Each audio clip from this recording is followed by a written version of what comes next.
Want to participate in a Don and Mike Show contest? How about this? You or a member of your household can only win once for 60 days. You must comply with any age limitations for each contest. For complete contest rules, send a self-addressed stamped envelope to the mighty WJFK, P.O. Box 3649, Washington, D.C. 20007. Thank you, and God bless. Everybody loves Don and Mike.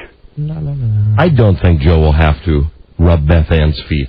He might. You never know. Might be in the job description. Might be. We have a new producer starts next week. Her name... Oh, hi, Buzz. Hi. There you go. Sorry about that. Yeah. I guess it's up to her since she's the boss. Her name is B.A.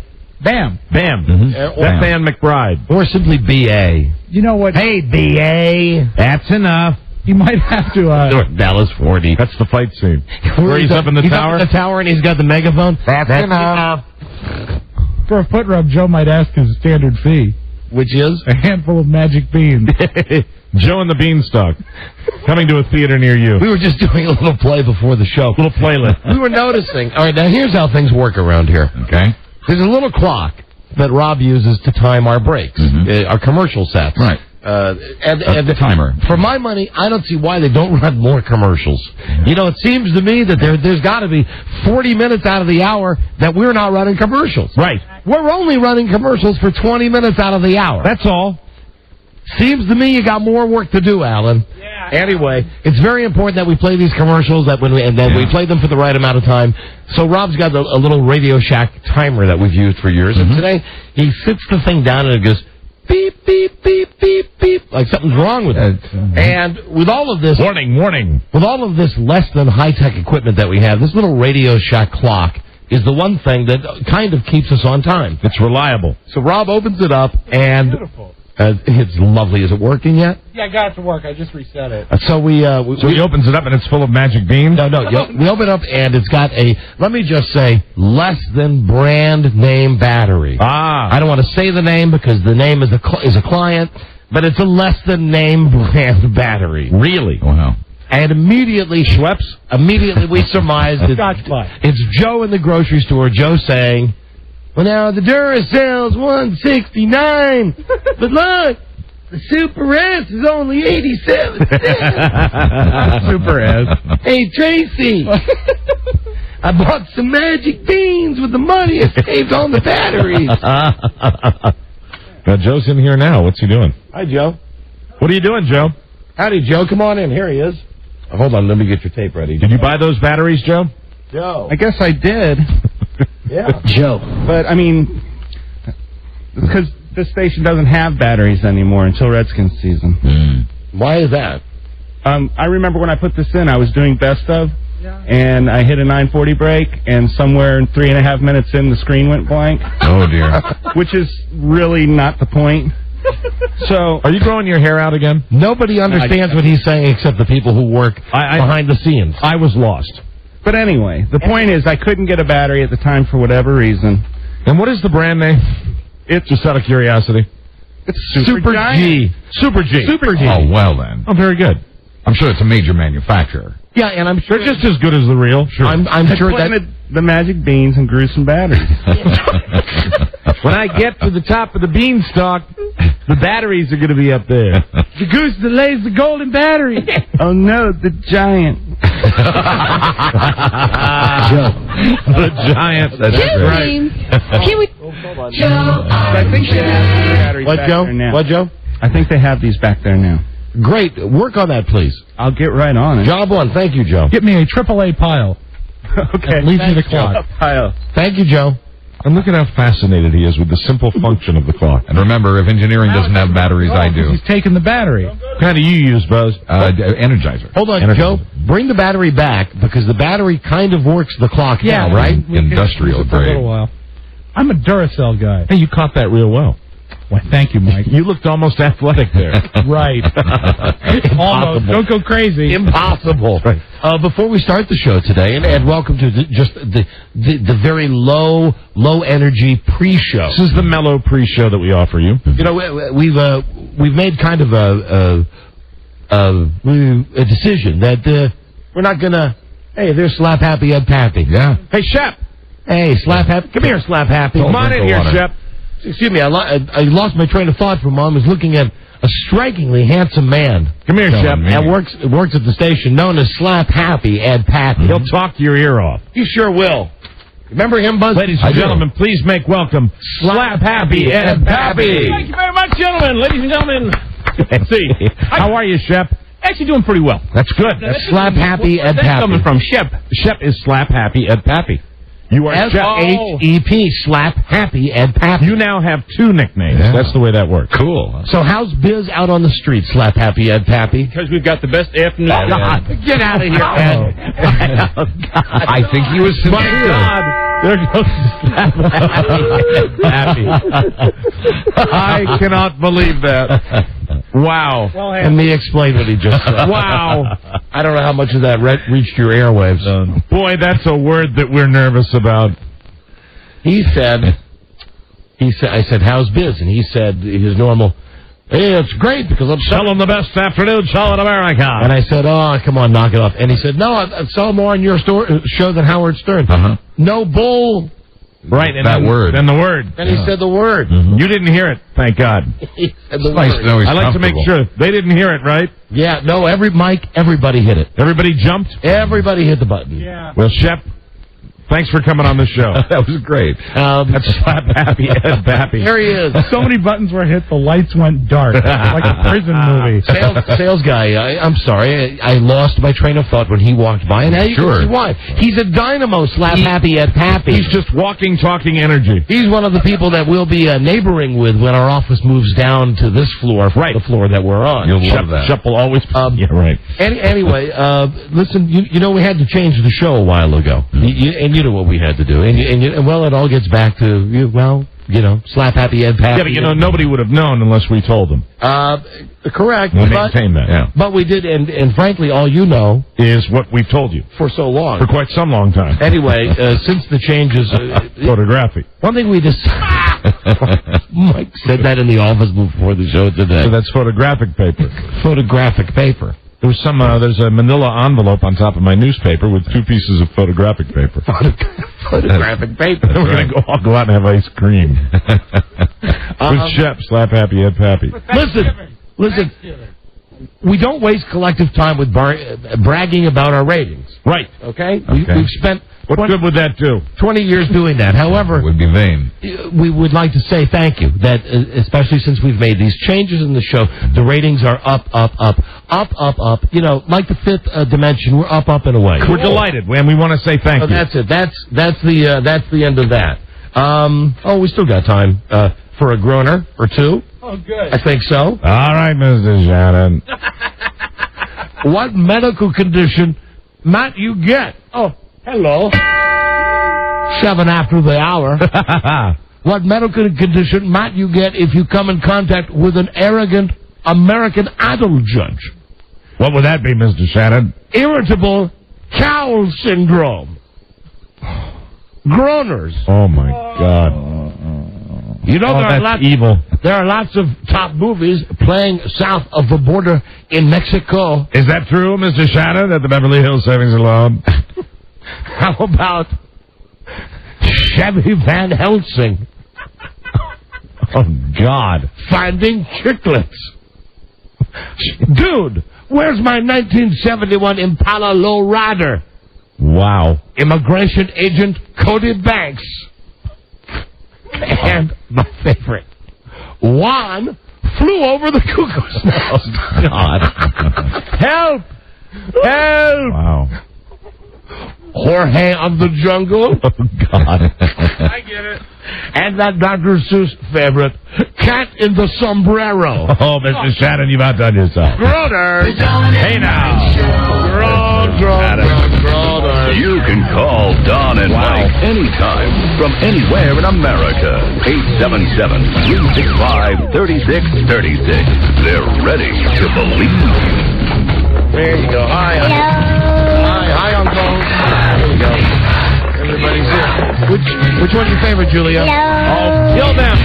I know, it's this guy. Based on a true story, he was a young Nazi.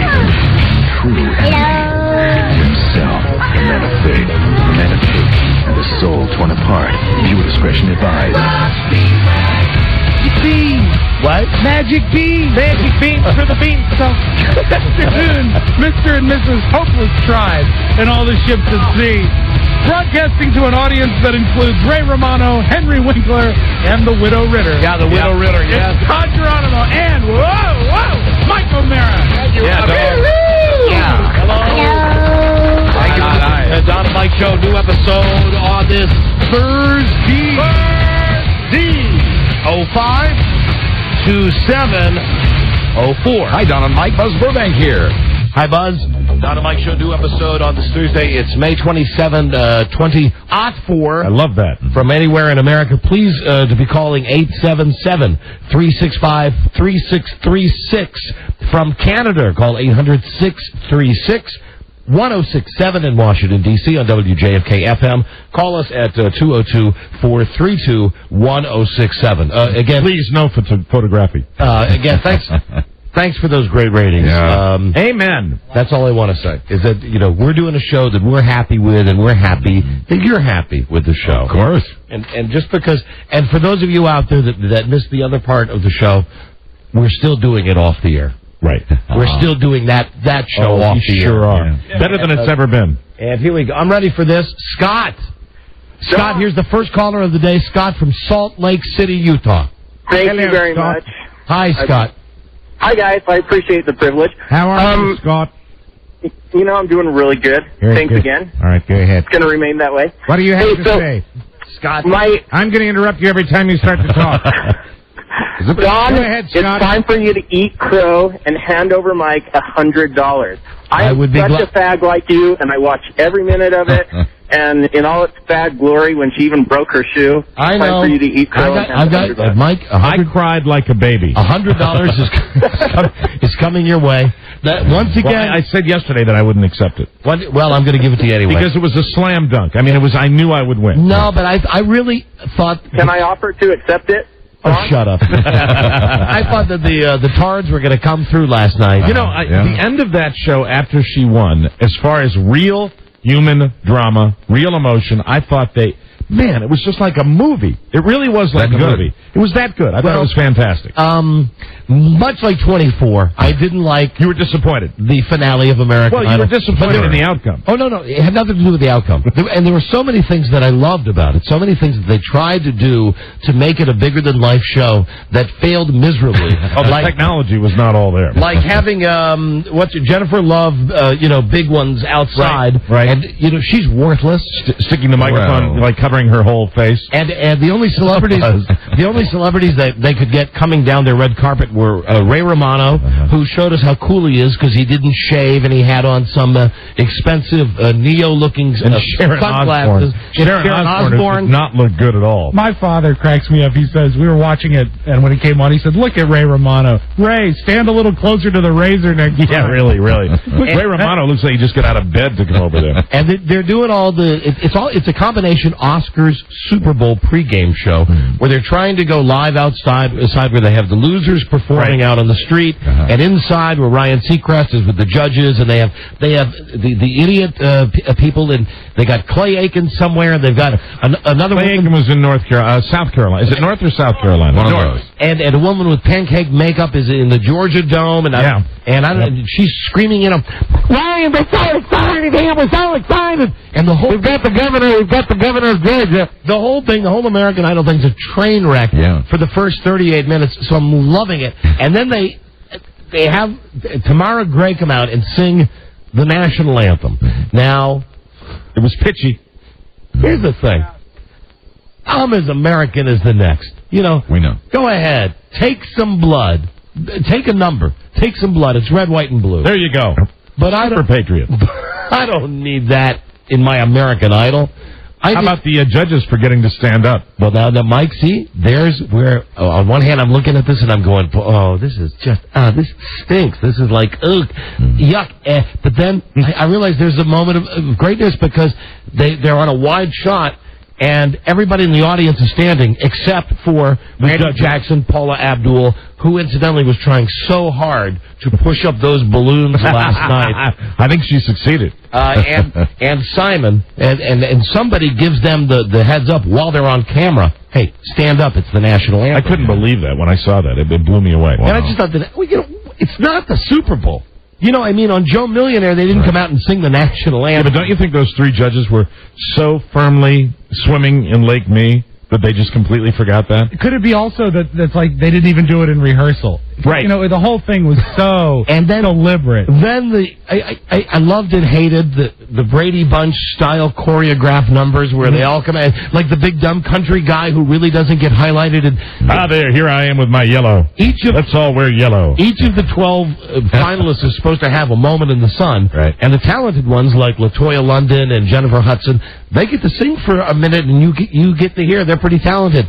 My old retarded boy, JPL, How do you you know what he got? He got to do a duet with the fat white girl, the runner-up. Right. And he only got to sing every other line for half a chorus. And after hearing him sing, I think it was probably just as well. Yeah. Well, he really did stand out. There's something about that JPL. JPL's voice stood out, and redhead guy, John Stevens. The redhead boy. I mean, his dancing stood out. So he can't move. He doesn't know how to move, and he's like, "Hey, I'm dancing." It was train wreck awful, and what made it especially awful was the feeling you got from watching them and watching the host and watching the judges. They thought they were putting on a big-time presentation. Like that this was... It's a Broadway review. Oscar-worthy. It could not have been worse. They get to the very end. Fantasia wins.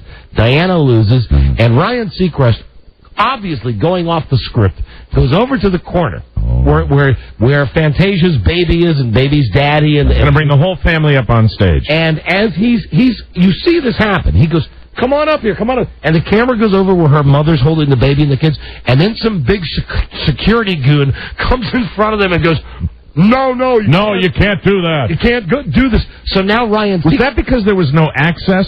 I don't know. Or because he was just saying, no. I don't... All I know... Go away. It was another one of the great moments in the train wreck that was this show last night. But it was very emotional. I liked that part of it. I liked the ending. You know, it was that part was, when she sang the song, her last song, I thought that was pretty terrific. I was sobbing. I just had tears streaming down. I was caught up in the whole, the whole screwed up television production. But loving it. Yeah, right. But loving it. I mean, hating it, loving it, and this is, you want to, okay, first off, did you really cry? No. Okay. Come on. Well, maybe a little bit. Okay.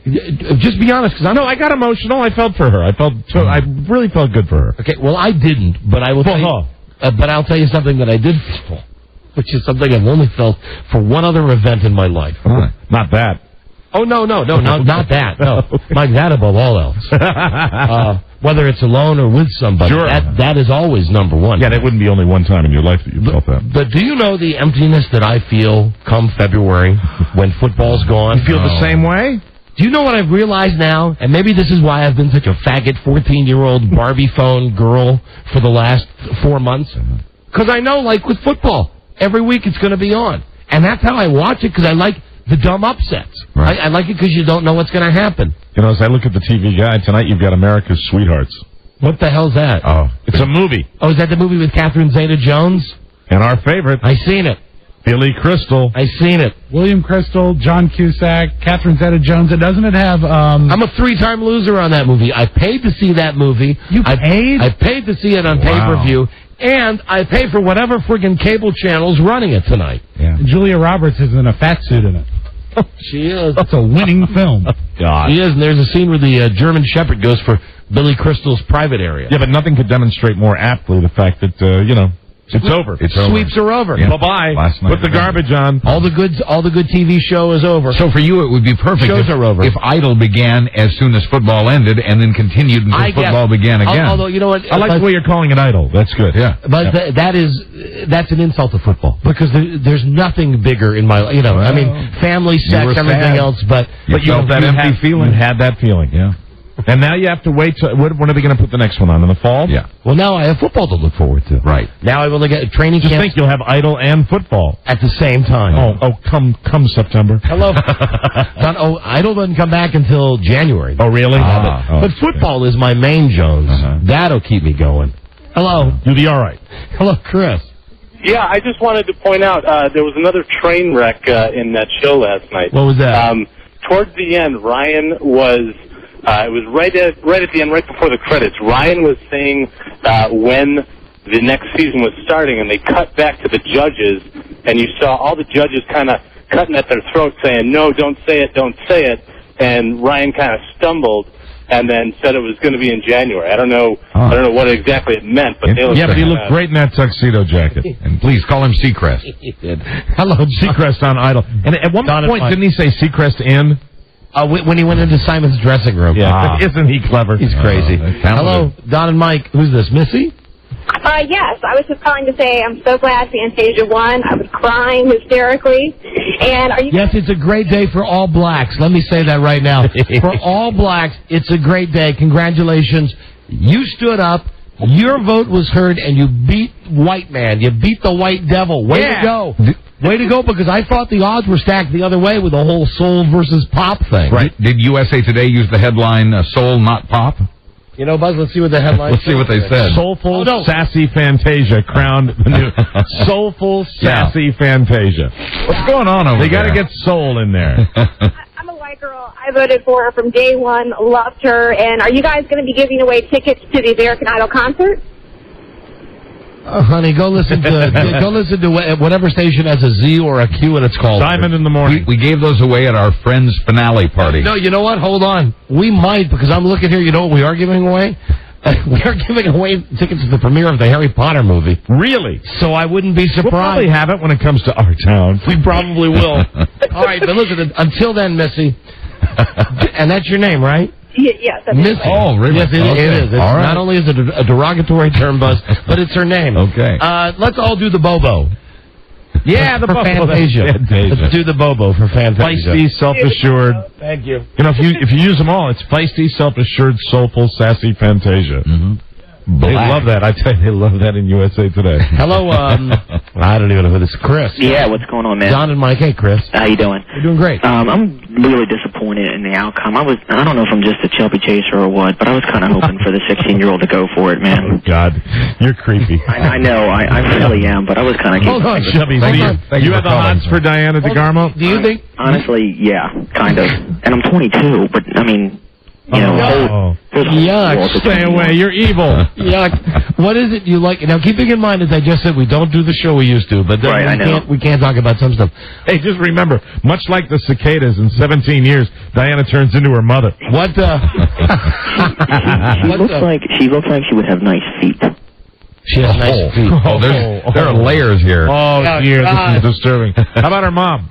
I haven't seen her. I haven't. How could you miss her? She's the first 5 rows. I missed it. I only saw bits and pieces the last night. I mean, really? I mean, how many times? And last night she was wearing something black, not that usual. She always wears a muumuu. It's like, let's show Diana DeGarmo. Cut to the Siberian lunch lady. My favorite part last night is when they showed Mrs. DeGarmo with that huge bouquet and she ate it. She has the same expression always. Kevin, Don and Mike show. Hello. Hey, how you doing, buddy? Hey, we're doing great, buddy. Hey, do y'all ever figure out how Fantasia sounds like Nell Carter? Give me a break.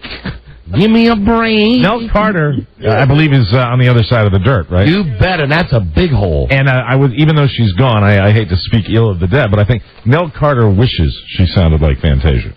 Fantasia was Nell Carter's leg. Fantasia's whole body. I think Fantasia is the real deal. I really do.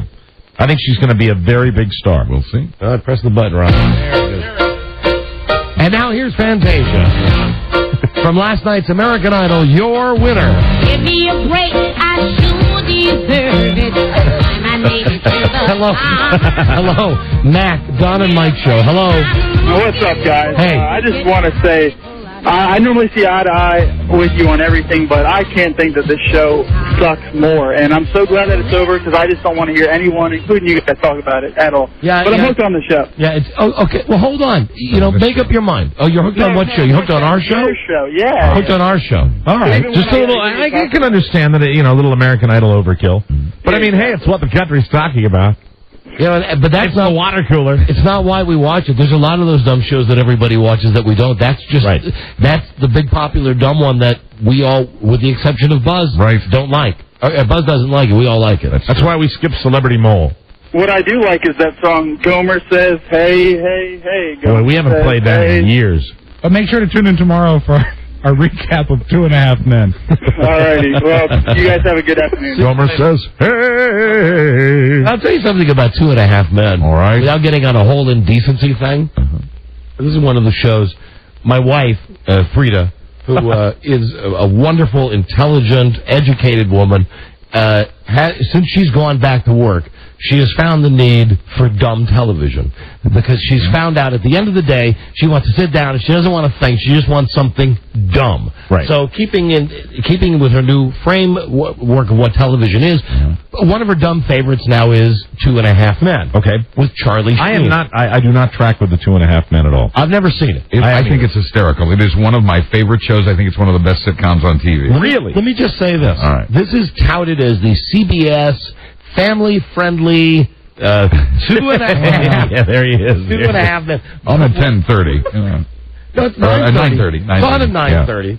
I watched the episode with my wife the other night where the plot is that Charlie Sheen thinks he's knocked up a girl, and as it turns out, she's not pregnant, and he's going to get a vasectomy, and the entire show... Art imitates life. Yeah. The entire show is a discussion about Charlie Sheen's sperm. Now, I can only say that one time on this show in this context. Right. That's all I can say. Ed Pappy can say it all day. I want to tell you, that on this CBS family show, they must have said it, I don't know, 50 times with jokes about it. Oh, yeah. Jokes about where it comes from, Was it fun? how you get it. With no offense to Buzz, I didn't find it to be slap-happy entertainment. Right. It's a dumb sitcom, but I was watching this. I think we have to trademark that, too. And this is slap-happy entertainment. And I was watching it, saying to Frida, as long as you got this TiVoed, I should bring this in and we should just read this dialogue on the air. But then I realized, well, now that would be pointless because all they would do would be deleted out. Right. But it is the incredible double standard that we live in. Yeah. That even on a dumb show like 2.5 Men, God, how come, again, not that I'm crazy to go back and discuss bodily fluids. Right. But I am. But how about... I know every day you're crying about it. Every day I wish I could. But how about a balanced playing field? Just how about it? That's not going to happen. Because, we're owned by CBS. Right. So you would think, wouldn't it be great if we came in and played the audio of one of CBS's hottest comedies? You're asking for something you'll never get. I know. I'm always asking. That's just the way it works. I know. It's a drag, but that's the truth. I know. Life ain't fair. I know. Blah, blah. It's on my forehead. It's on my forehead, and it's carved in backwards, so I can see it when I look in the mirror. Life ain't fair. I know. And Life ain't fair. And, Shep, Slap Happy, Ed Pappy is a shock jock. Hello, Nick. Who knew? Nick, Don and Mike. Hello, Nick. Hey, boys. How we doing today? Hey, we're doing great, thank you. Yeah, I know you guys don't want to talk about it much more, but if Fantasia wouldn't have won, where do you think the riots would have started? Oh, listen, we'll talk about American Idol forever. Where would you like for them to start? How about at your next Klan meeting? Hello, Don and Mike show. Hey, I tell you, Fantasia win a big riot. Hello. Don and Mike show, hi. Don and Mike. Yes, we are. Yeah, I was just curious. Last night was the first time I saw the Idol show. Hey, welcome, my friend. You know how to grab on. You know how to grab on to a trend. Welcome to the rest of the country. I was just curious if anybody else thought that short little white guy with the blonde hair was drunk off his mind. You mean John Peter Lewis? Like I said, last night was the first time I saw it. I don't even know who he was. But he was a short white. Dude, you're so out of it. There were a lot of short white guys on that show. JPL was drunk. They were all like drunk. the surfer-looking guy with the long blonde hair. Well, now, see, that's not JPL, long blonde hair. That was Ryan Seacrest. Yeah, he kind of looked like Ryan Seacrest. I mean, he just... I don't know. Was and all drunk. Maybe next year. Hey, we don't get what you're talking about. We totally don't follow. Sorry about that, guys. Love the show. Okay, I'm sorrier than you are because I answered the call. Oh, I'll take that one for the team. Peace be with you. What do you mean you take it for the team? You take that one for yourself. All right, I'll take it for myself. Bad call. I apologize. You're a dumb. Would you just do me a favor? Would you just say I'm a dumb caller? I'm a dumb caller. Thank you. Very good. Thank you. At least you learned the lesson, citizen. Hello, Matthew, Don and Mike show. Hi. Matthew? Matthew, we hear you breathing. Or is it Glenn? This is Glenn. Hi, Glenn. Sorry How's about it going, that. guys? Apologies to Matthew. You'll never make it on the show, Matthew. Might as well hang up now. We're going to go to break in a second. Glenn is going to finish Did it you up. see the behind-the-scenes spot with Barry Manilow? That was funny. That was funny. And you know why? Because that was real. And he was really, you saw the kind of diva where the makeup lady, didn't know who Barry Manilow was. Oh, my God. It's a black piano player and a black cosmetic person. And you hear someone off camera say, go in and powder Barry's nose. Right. And she goes over to the black piano player. And Barry Manilow has a diva hissy fit. Yeah, says it's me. I'm Barry. And then there's an expletive. I'm not sure what it was because I think it's the big one. Yeah, I think it was Right. the F-bomb because Wow. they put the big American Idol logo over his mouth. And then he's sitting there like the queen that he is. Again, looking like one of the women on the Swan. Yeah. Barry Manilow just stood there with his arms full and goes, well, I guess it's funny. Yeah, I mean, nobody recognizes him anymore. Wow. The 10-year-old makeup lady. Old queen. And he is. He looked good, didn't he, in that, too, before the makeup? Not the queeniest. I can't believe you didn't know who I was. Chad? Yes, sir. Hey, Chad, what's up? Hey, got a great Ryan Seacrest moment for you guys. Okay. I was listening to XM. Please don't DQ me for that. No, that's all right. We like XM. I was listening to a show this morning, and they went to interview Fantasia live, and they're interviewing him, and all of a sudden, in the background, you hear this man's voice, and he gets on, and it's a douche that took over Ryan's spot on TV in San Fran, and all of a sudden, they hang up on... Does anybody follow what this guy is? I'm so lost. Is this something that happened on Ryan Seacrest's radio show today? Yes. Okay. Why don't you just say eject? Eject. Thank you.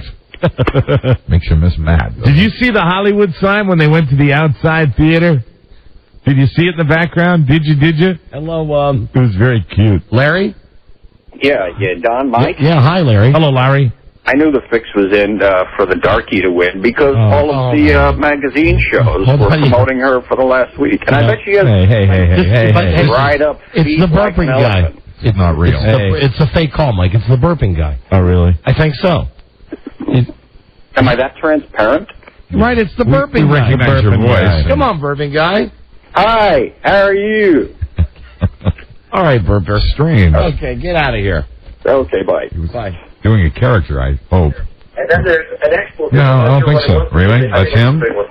Yeah, that's me. No, He's I mean... just listening to himself on the radio. There we go. There you go. You guys trademark burp in. The burping guy. Okay. Bye, burping guy. Didn't you miss me? No. All right. Okay. All right, bye. Thank you. Bye. Okay, bye. See ya. Bye. Bye. See you later. Yeah. Bye. Why is this guy acting like a jilted lover? What? Am I? Yeah. Yeah. Yeah, so we can say goodbye. Dude, here's the thing. When it comes to racial stuff, please leave it to us. Right. That's the only thing that gets us uptight. Is that when you guys talk... Thank you for your apology. When you guys talk, unfortunately, we bear the responsibility. If it's something we say, well, then we can go and say, okay, we said it.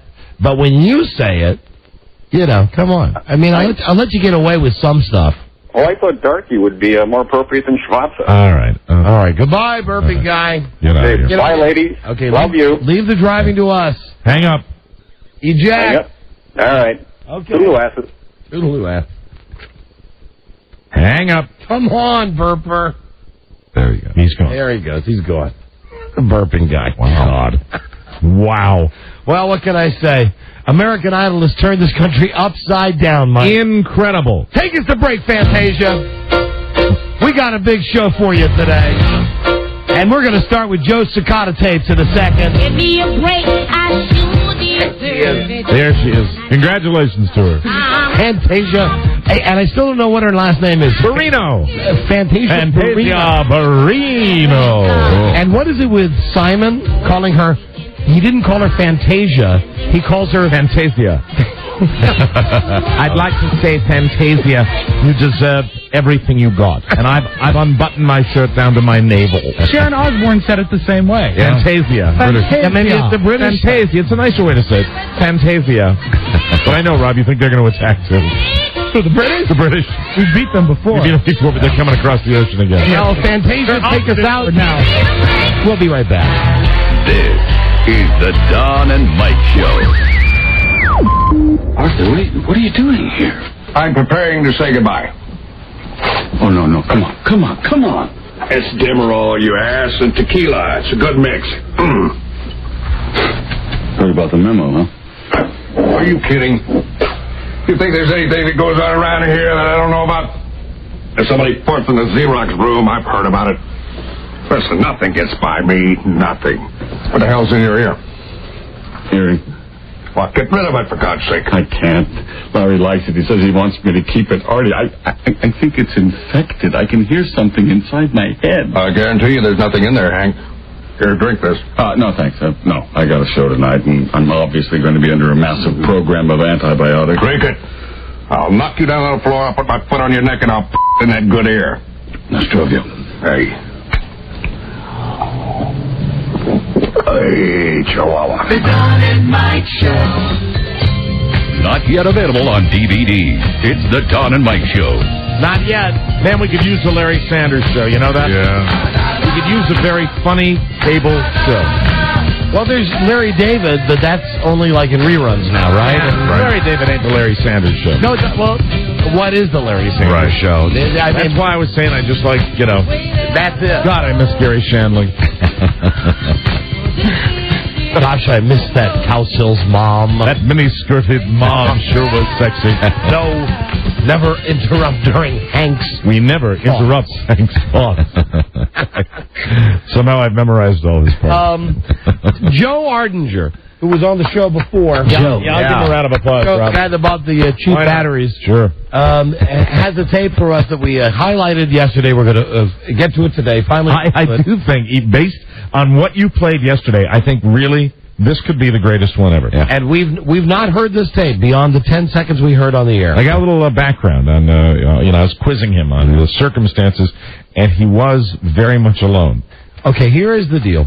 These bugs, these cicada bugs, they're bugs nuts, acting crazy now, ain't they? Bugs that I ate last week on the show, they're still all over the Washington area. They're over like 17 states now, and they only come out every 17 years. Right. And back in 1987, when Mike and I were working at the Power Morning Zoo. That could be a great, I see what you've labeled that tape.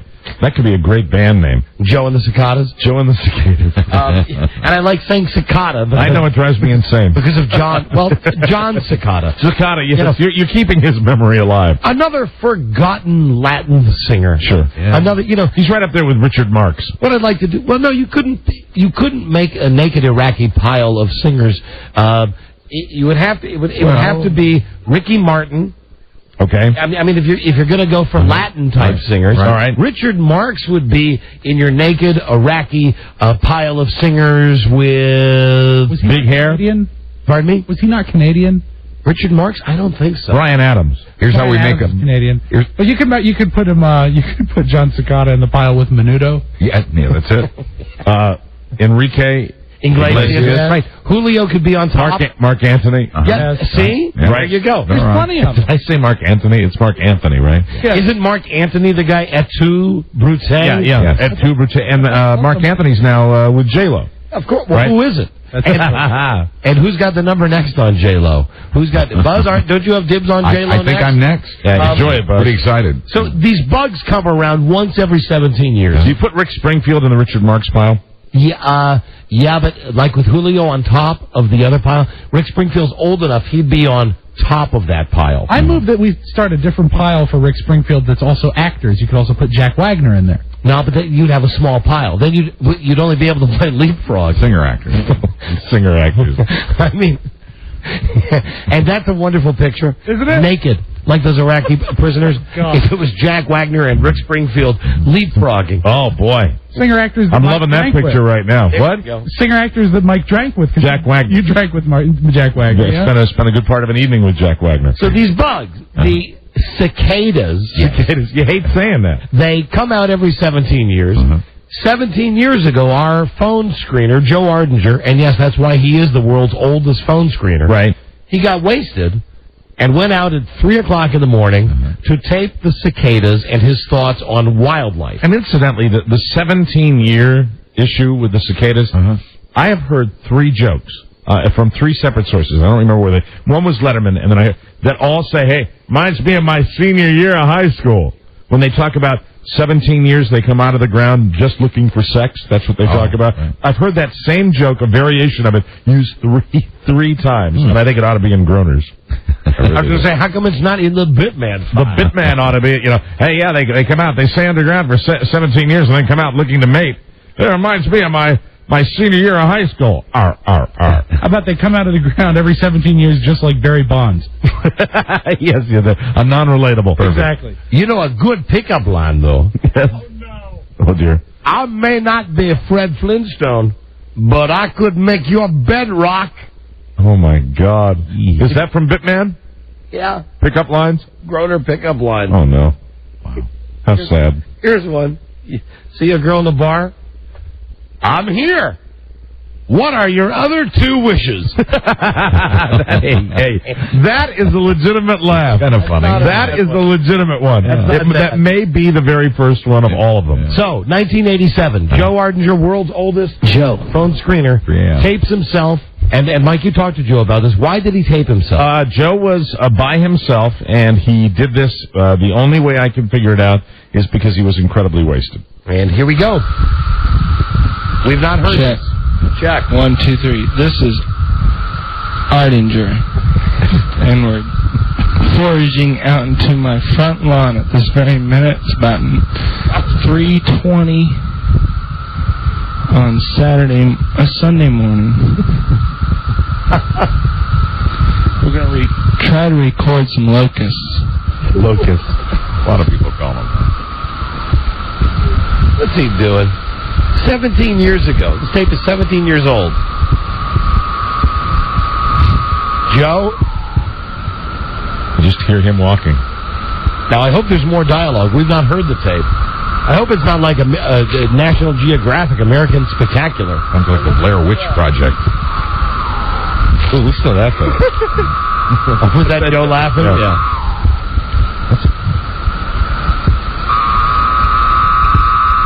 I have never heard anything in my life so annoying. Oh, Joe. Okay, sounds like Joe's got a hairball of some kind. Yeah, he's got a cicada in his mouth. You know what's weird is this time, and I don't remember last time, but this time they're quiet at night. Oh, really? Yeah, right, yeah.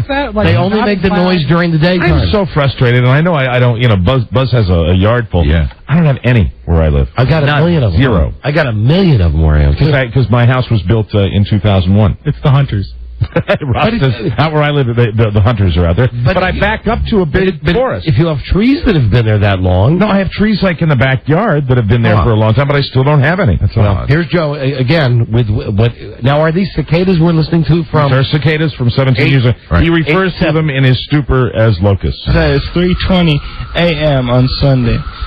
We're out here with the bugs. They're making a lot of noise. I'm underneath my street lamp. There have got to be 5,000 of these bugs in my sight at this moment. And I only say that because I don't know what 5,000 looks like. But I tell you, this isn't 500. Okay. Let's see if we can get some more of these good noises, because they're really hitting good tonight. So how old was he? How old is he now, Buzz? Well, he'll be 40 on tomorrow. Oh, I'm hearing the yes, we have a magic show. Is that it? Hear that? Magic show for Joe tomorrow for his birthday. Excellent. Hey, you gotta hear this. This is a cicada being crunched by a human foot. God, Joe. Crawling all over me at this minute. So wasted. He is. Just venturing out. Anybody else on that street is terrified. So he would have been 23. About 23 when he made the tape. And I'm curious to know why he kept it. Because he's Joe. I love that sound. Amazing. All they're doing is flapping their wings and then it just down. This is amazing. All they're doing is flapping their wings and making a sound. Forgetting to talk into the microphone. Another one got crunched under his foot, dude. Another one got crunched under his foot. Oops. They're flying all over me. I'm being overtaken. I'm being overtaken. This is great.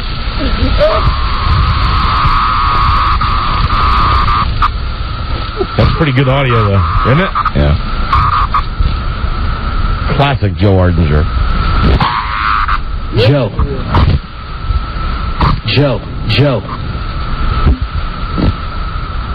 Joe. I got to hear more Joe. Sounds like he's picking one up and putting it right on top of the microphone. Can you deal with this? This is once in 17 years. I can't deal with this, Don. Can you back that up a little, Rob? Can you deal with this? I have to hear that. Yes. Is he talking to the cicada? I think he's talking. I think he's talking to America. Yeah. Yeah. Can you believe this? Can you deal with this? Deal with this. Yeah.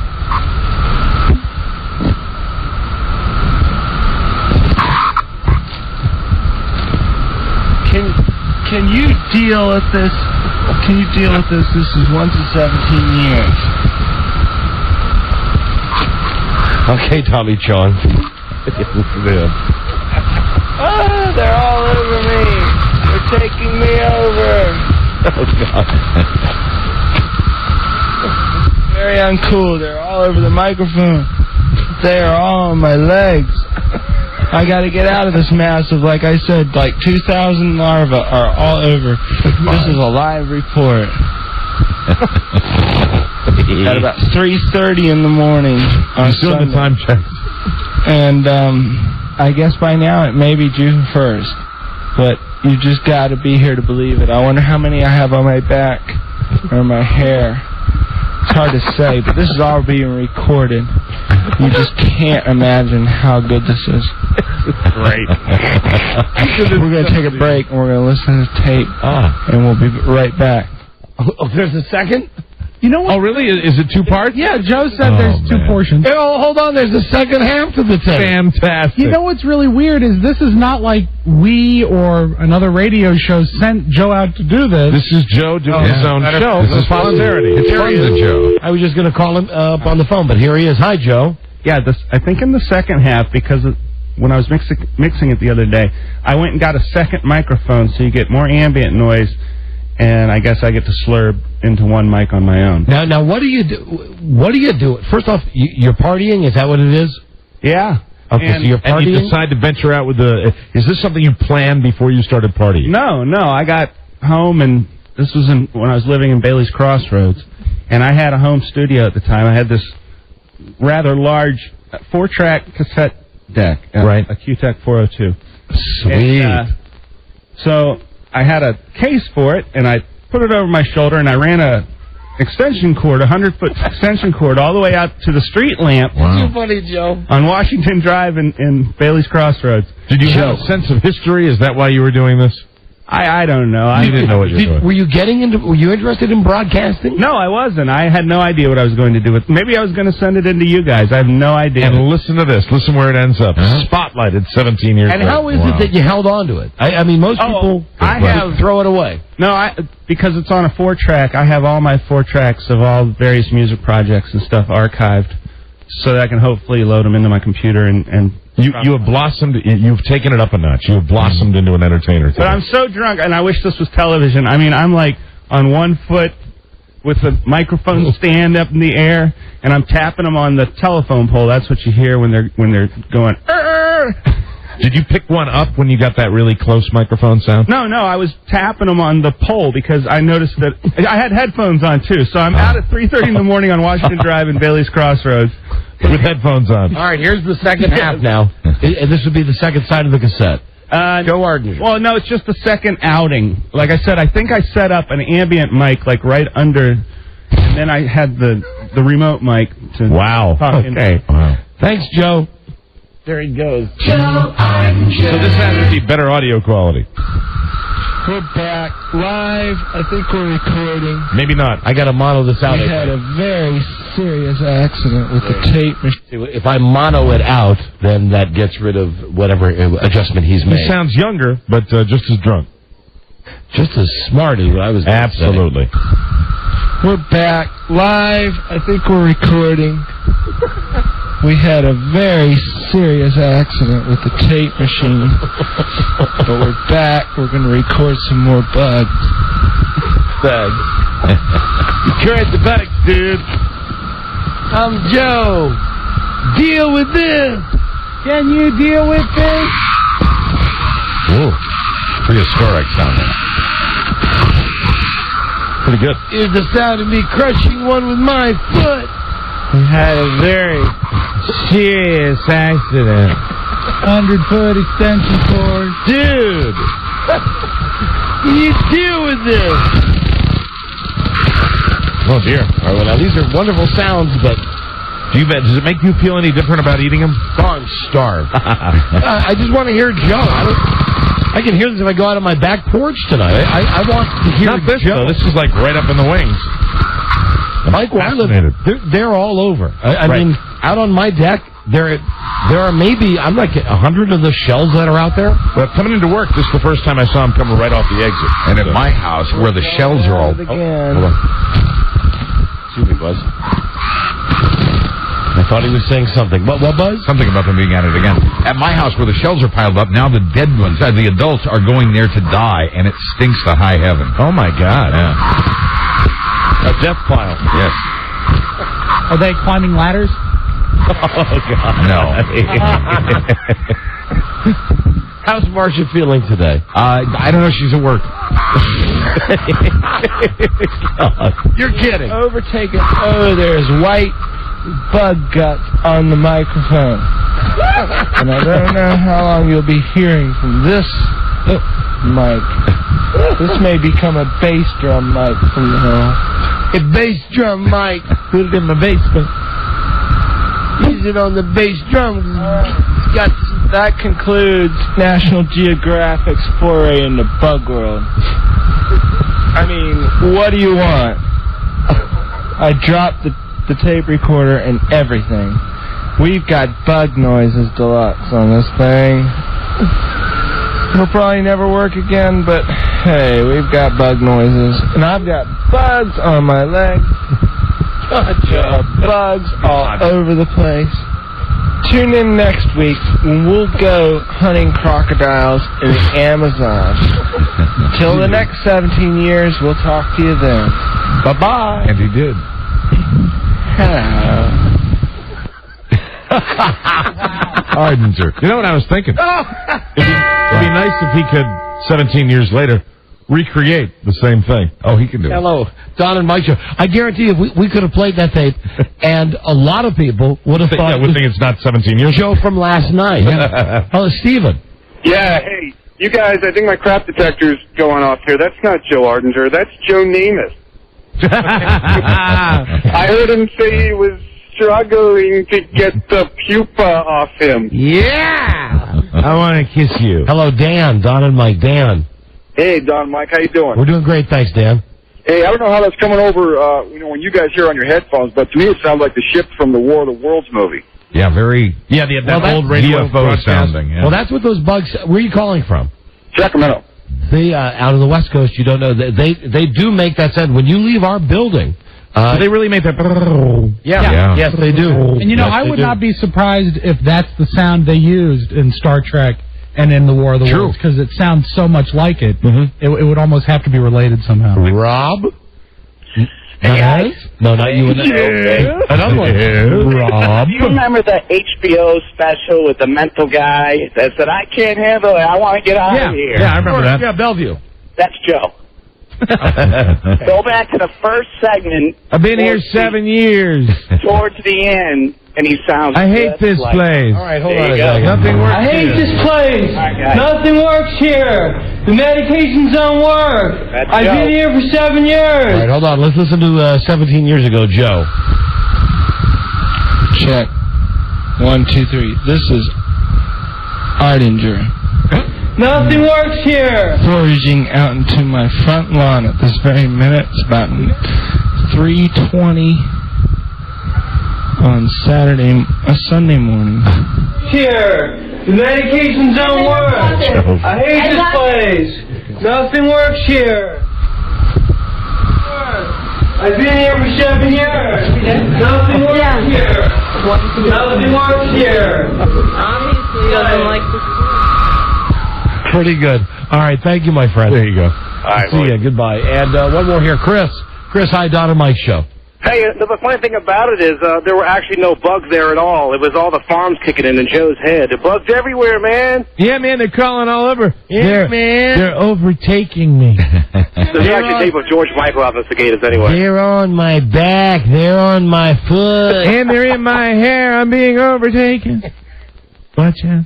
Rainy day women. 12:35. What? You gonna drink that, man? You gonna drink that? Pass it over here. All right, get out of here. Roach, man. Bye. Oh, what the hell was that? I don't know. You think it was a guy? I thought it was a tribute to the founder of the Little Rascals. Oh, Hal Roach. Hal Roach. Hal Roach. And the bah was simply the old DJ way of saying goodbye. Bah.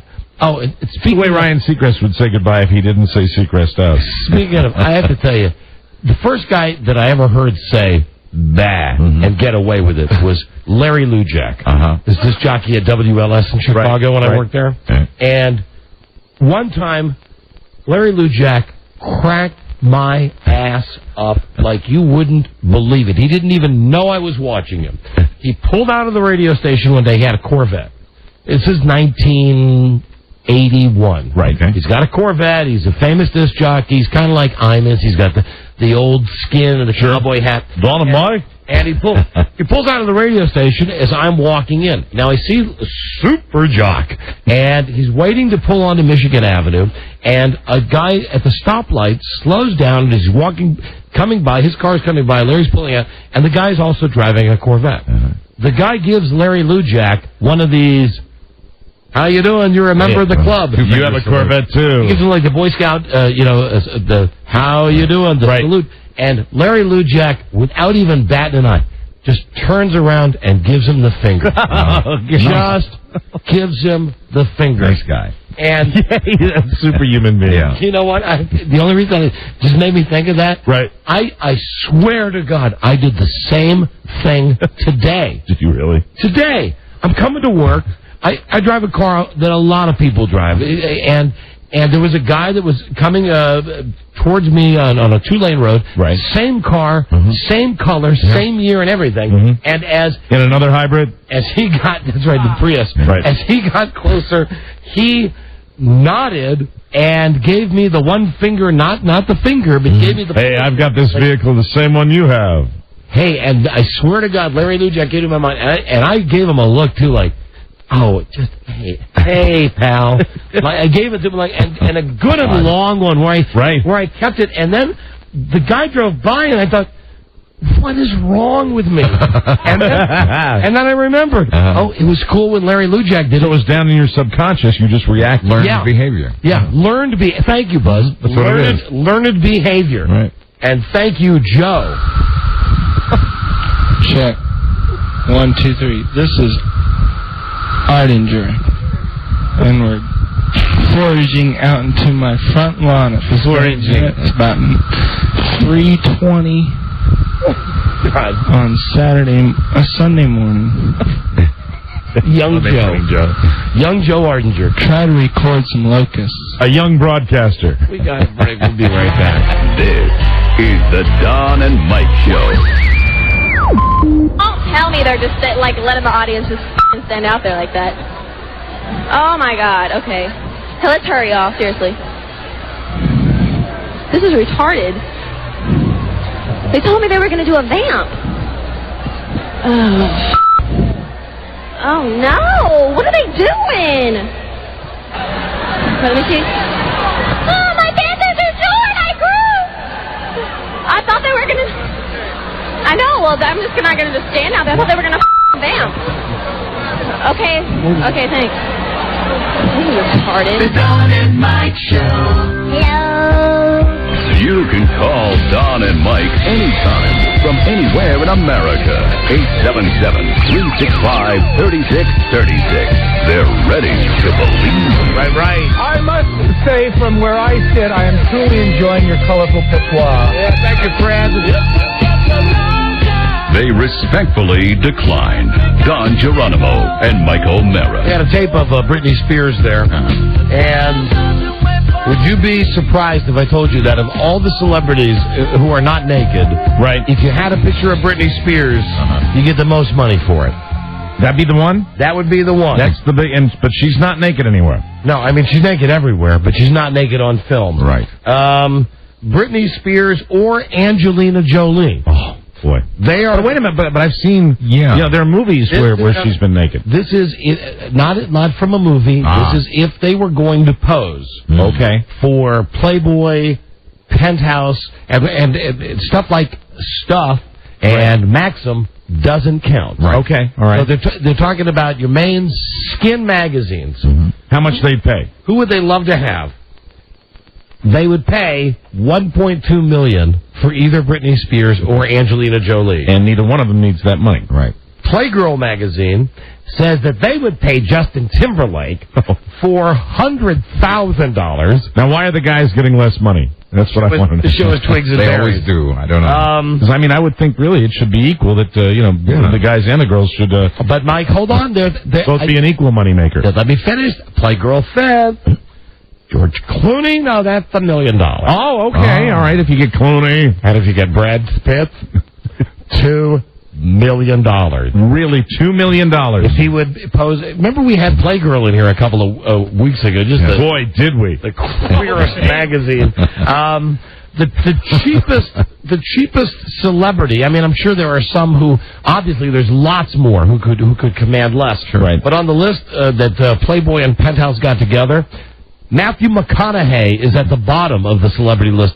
Playgirl would only pay $200,000. Really? For him to get naked. They would pay more for Ryan Seacrest to get naked. Wow. Than they would Matthew McConaughey. Who wouldn't? Oh, hold on. Before I get to this other stuff, I know what time it is. Say, kids, you know it's opening next week? The Harry Potter movie. Yeah. And what's your Harry Potter getaway station?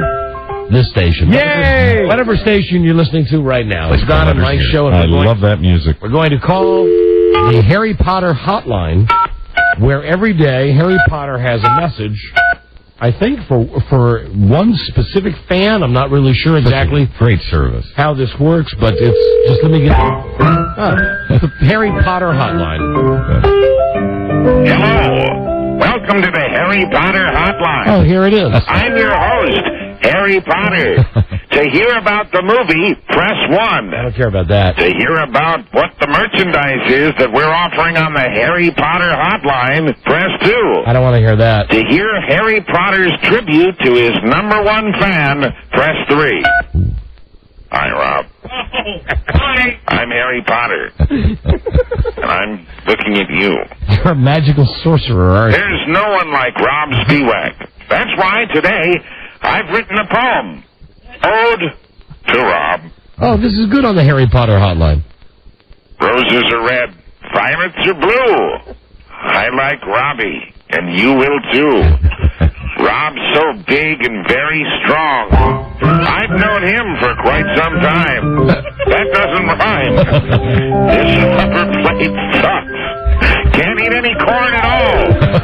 Gosh, am I frustrated. I'll tell you, when I have to eat my food through a straw, I only think of one man. Who's that? Rob Spiewak. And who are you? Hi, Don. I'm Harry Potter. Touch my magic wand. Thanks, Harry. Always a pleasure. Thanks for calling the Harry Potter hotline. Bye-bye. Can I get one person to say goodbye to me? Please? Doesn't want to hang out. Sure. Please. Hold on. Here he is. Hello? Isn't this a tape? Rob? HP. Harry Potter. How are you? How are you? It's been too long. God, I miss you. Hey, guys, 3 words I want to say to you. Sure. Outback steak house. Would you like to go? Love to. I'm in L.A., but I'll fly across the country to enjoy a porterhouse with you. We can split an onion. Rob, Harry. I'm wearing my robe. Okay, hang up now, Harry. The fuzzy one. Bye. Bye, Harry. Run, Rob. I feel dirty. That's the Harry Potter hotline. You know, that's supposed to be a number that any young boy or girl, any lad or lassie could call. That's scary. And yet, for whatever reason, it's like just for Rob's speed bump. It seems like it's customized to Rob. Huh? I don't Just get it. for Rob. Interesting. You know what? Don't put that away. Leave that music in there because I'm going to call that again later. I think that's smart. Because I think that was just Harry Morgan. You know, the guy from MASH. No way. That's what I think. Absolutely no way. You remember a couple of months ago. Here we go. Spotlight on Las Vegas. Hey. Viva Las Vegas. Yeah. I don't know how many months ago this was, but we got caught up in this thing, the hunting for Bambi. Remember where there was a guy in Las Vegas who said for $25,000, you come out to his ranch, there's naked and semi-naked girls. You can shoot them with paintballs. Right. And then you get a videotape of it. And it was implied that after you shot them with paintballs, you would shoot them with paintballs some more, and then you would... you would have your way. You would reload and shoot them again. You would have it your way. Yes. And then after we talked about it, actually, I think we got hipped to it by whatever our CBS affiliate TV station is in Las Vegas. Uh-huh. They did a story on it. They sent us an email. Right. We talked about it. As it turns out, the whole thing, we found out a few days later, was a scam. And now here's the very latest. The Hunting for Bambi creator has admitted it was a scam. He was in court in Las Vegas on Tuesday, and he pleaded guilty. Misdemeanor charges. They gave him a 6-month suspended sentence, and they fined him $1,000. He said the paintball hunts were real as part of an advertising strategy for his videos. What we were talking about when we had this story out the first time was the pain involved. Yeah, that's because, I mean, we've played paintball, and you get hit by a paintball at even slightly close range, it's going to hurt. He's talking about beautiful girls and bikinis. And, and ow, don't hurt me. Anyway, and the story, if you remember when we were looking at the story, and it had every element that you need in an unbelievable story, like that German businessmen were flying over here from the Deutschland and paying $25,000. I'm from Dusseldorf. I wish to shoot the bikini girls. For the chance to do this. And it wasn't bikini. They were naked, right? Well, both. Bikini is what it started as, and then as you paid more money, the girls were naked and more stuff happened. I used to go hunting now. The guy said during his testimony, while he pleaded guilty, you know, is there anything you want to say? And he said, I'm embarrassed. I was just trying to sell a video, and I was really doing this for the city of Las Vegas. Oh, come on. So the judge said, you know, get Ben. And I love it when a judge says that. And took his money. I think we mentioned earlier in the day, when we were talking about that great, absolutely X-rated show, 2.5 Men. Yes. Mentioning that we work for CBS. We're proud to work for CBS. Yes, of course we are. And I want you to know something, Mike. CBS, long rumored, Viacom, is coming out with its first ever gay network. An entire network? Now. Hallelujah. Can you guess what the name is? Now, keeping in mind we don't do the show that we used to do. Right. It's not like Bung TV. No. No. The Rainbow Network? It's not the Rainbow Network. That'd be good. No, it's not. It's not Clay Aiken TV. The name that they have chosen is Logo. Logo. Logo. L-O-G-O. Logo. Hello. Hello. This is Logo. Logo. I don't get it. Nor do I. Does anybody try to explain it? I didn't get Spike TV either. Well, that's, I guess, for men. Spike's kind of a macho, hey, Spike. Yeah, but Logo. Right. Logo. Would gays like Logo? I mean, I don't know. Everybody likes logos. Sure. I got the Tommy Bahama logo on today. You're wearing them. Maybe it's Logo. I hadn't thought about that. Or maybe certain things you don't need to say anything more. Or in extreme cases, maybe it's Logo. Logo. Logo will be available on cable systems throughout America, 14 million homes. Now, here's the deal. It's not going to be gay programming, though. Really? It's not going to be like what do you do when you come home from a date and your man's pits smell like BO and you want to, whatever the gay issues are, they're just going to run regular shows. Like Bewitched? They're going to run. They don't have a list of shows. They've not sent us a list of shows that they're going to run. The Galloping Gourmet? They're going to get a monthly gay news magazine from CBS News. They're going to have MTV-styled news breaks. And tonight on Logo, it's another episode of The Waltons. And they're going to run videos. Now, outside of running like George Michael videos, I mean, what do you George Michael? I mean, and Robbie Williams or whatever that guy's name is. How many hours of the day can you possibly fill? They have any interview shows or anything like that? Doesn't say anything like that. Tonight we'll talk to Rob Lowe. Just says that gays, this is someone from CBS now. Gays are a huge force in cable.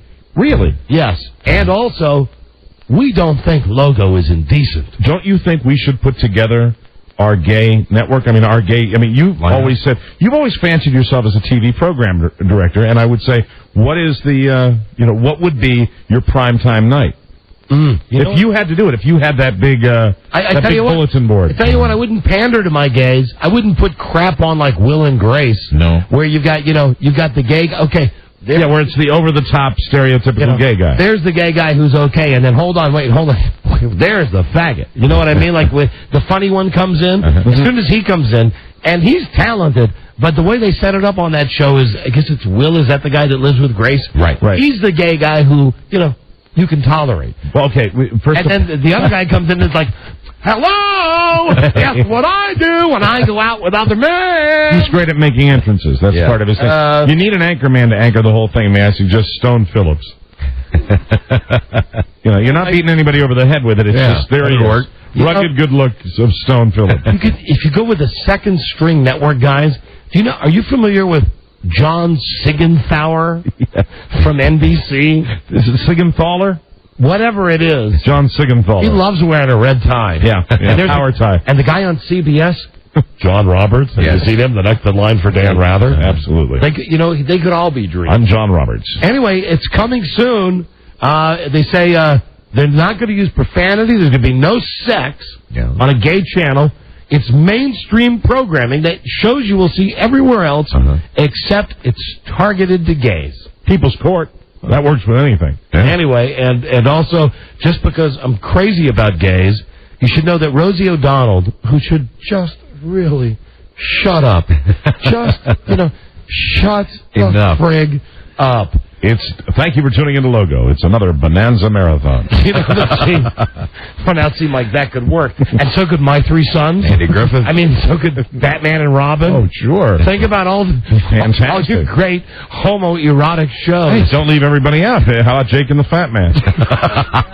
Something for everyone. Mannix. Barnaby Jones. Right. Like you tell me that he was getting it on with Lee Merriweather? Right. I think not. Judd Clampett when he was Barnaby Jones? You're watching Logo. Stay tuned for the Magnum Marathon.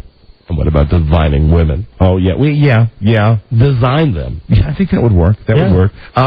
Family Affair. Anyway, Rosie O'Donnell, who's also a gay, just won't shut up about it, about being gay. No. For years she hid it when she had the TV show and all. She pretended to all the housefrows. Right. That she liked Tom Cruise. She loved Tom Cruise. Right. Which was just ridiculous because everybody knew it wasn't so. Right. Then she didn't handle it the right way.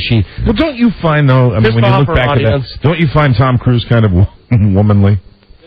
I find Tom Cruise very womanly. Well, listen, there's a million gay rumors about Tom Cruise. Yeah, well, so, it was probably easier for her to fake it. So Rosie O'Donnell has the TV show, and then she's gay, and then all of a sudden she's not doing a TV show that's funny. It's about issues, and she's like just radical and shut up. And she had the Hitler hair for a while. Right. The Boy George thing, and she had the magazine. And she had a magazine that was supposed to be like Ladies' Home Journal.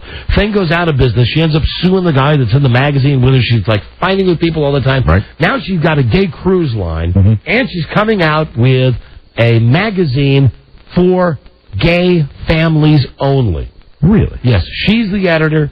She's the publisher. Is it called Logo? It's the Rosie O'Donnell. You took the words right out of my mouth. Logo by Rosie O'Donnell. Logo. Hold on. Here's some people maybe you know something about Logo. Miguel? Hey, Miguel. Oh, dear. Miguel. Hold on a second. Hold on. Miguel? Joe? This is Joe. Joe, Don and Mike show. Yeah, what about BJ and the Bear? Perfect. Okay, that would be another great show for the Logo Network. Hello, Miguel. You know, don't they all work? Hi, Don and Mike. Yeah. Yeah. I was going to say for your gay children, you could have He-Man as the cartoon. Yeah, He-Man would have to run every morning. Yeah. But yes, as you say, for the gay children. For the gay kids that are being brought up in the gay homes, let them watch that. Okay. I'll look forward to it. It's the View. I need the special music here. Oh, yes. Because spotlight now, Mike, on if we could get serious for a second. I always like to once in a while. If I could just get down to brass tacks with you for just a second. As soon as Rob finds the music. Now, we like highlighting stories about circus performers that tumble to their death. And it's happened again recently. Yes. Right? It was just a couple weeks ago, another one of those. Yeah, lady fell off the high wire. Minneapolis. But, Mike, it's a different ball game. When you got to talk about Spanky the Clown. Oh, no. Spanky's been with Ringling Brothers of Barnum and Bailey Circus for many years. Let me show you a picture here of Spanky. Oh, look at Spanky. Isn't he cute? The flame red hair, the red nose, the big blue bow tie. Oh, he's good with kids.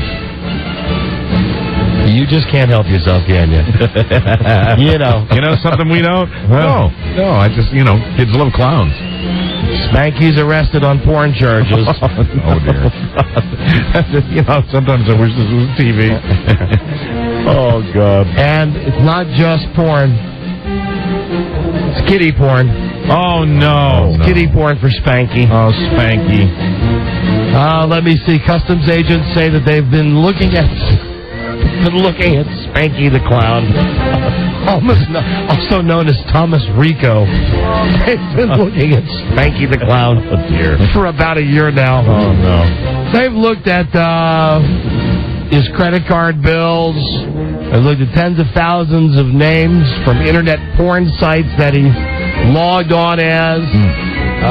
The circus says, we don't know this Spanky that you're speaking of. We only know Spanky doesn't work here anymore. We only know Tom Rico. We don't know if and right now they don't know if he's done anything with any kids at the circus. They don't think so. Very bad. This is another guy that gives all the good, solid, straight clowns out there a bad name. It's just a series of clowns. These evil clowns, and the name. Spanky. And you gotta see. You know what? You go to CNN.com, do a search on Spanky the Clown. You'll find it. And you'll see this picture. Now, Mike, take a good look at the picture of Spanky the Clown. It's so typical. It is so typical. Oh, that is one disturbing. Clowns scare me anyway. I know. And Thomas Allen Rico. They've been tracking him for years, and they finally found him, and his name is Spanky. Or Riccio. His name is Spanky, Ricardo, or whatever. Thomas Allen Riccio. Whatever the hell his name is. And he's got, oh, God, that is disturbing. I know it is. Look at the picture. His name is Spanky. I ask you, Ringling Brother or Barnum or Bailey, what are you going to do about this PR? You got your acrobats being squashed like bugs. It's the season too. I mean, this is when the circus comes to town. You've got Spanky out there with his child pornography. You know what this is doing? This is putting the squeaky clean reputation of circus performers at risk. Yeah, and it's the reason Baby cries the day the circus comes to town. Hey. Hold your feelings inside. Don't cry out loud. Hold your feelings inside. And when you fail, as you will, just remember, you almost had it all. Just like Spanky. Loser. He had the clowning world at his feet. Yeah. His big feet. His big oversized feet. That is a disturbing photograph. It is. I can't stop looking at it. Yeah. Did you do the CNN search for it, Buzz? No, I was just looking for Google images, but there he is, Buzz. Go to CNN. No, I've seen him. Oh, have you really? Oh, yeah. Oh, yeah. Well, you knew about it, of course. You were a step ahead of me. Newsman. Yesterday we mentioned. Here's another picture that I wanted to show you, Mike. Okay. The woman with the Nazi license plates. Oh, dear. Woman in South Africa has upset Jews with her car's personalized license plates. You think? They say Nazi WP. I don't know what the WP stands for. Here is the picture of the woman very proudly standing in front of her car. with the license plates NAZI Nazi-WP. Wow. Let me see. And now here's what she says. She says that it's her name. Now, her name is SHANNAAZ. SHAN. Shanaz?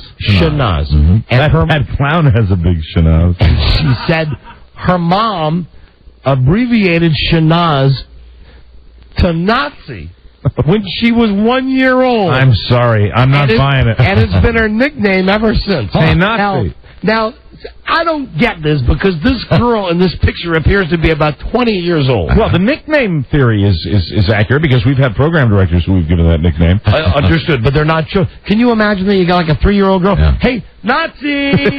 Come on, who wants... And can you imagine the confusion if you played a game? Right. Nazi wants to play Yahtzee. Oh, man, Nazi. So now Nazi, believe it or not, some people found the license plates to be distasteful. Yeah, I would say so. You think so? I think Nazis, I just don't think Nazis telling the truth. Nazi says she has a great regard for the law and that she has agreed to change the plates even though she thinks it's very unfair. And also, sidebar that you should know on this. Right.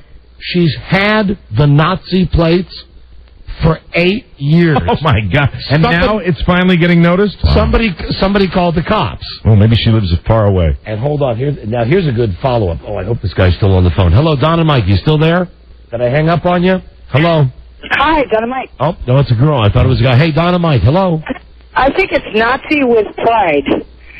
Is it WP? Yeah, and we've had a lot of people... and she's trying to dupe them. But we've had the other callers saying it means white power. Oh, really? Nazi WP. Hello, Don and Mike Show. Hey, maybe the WP stands for white power.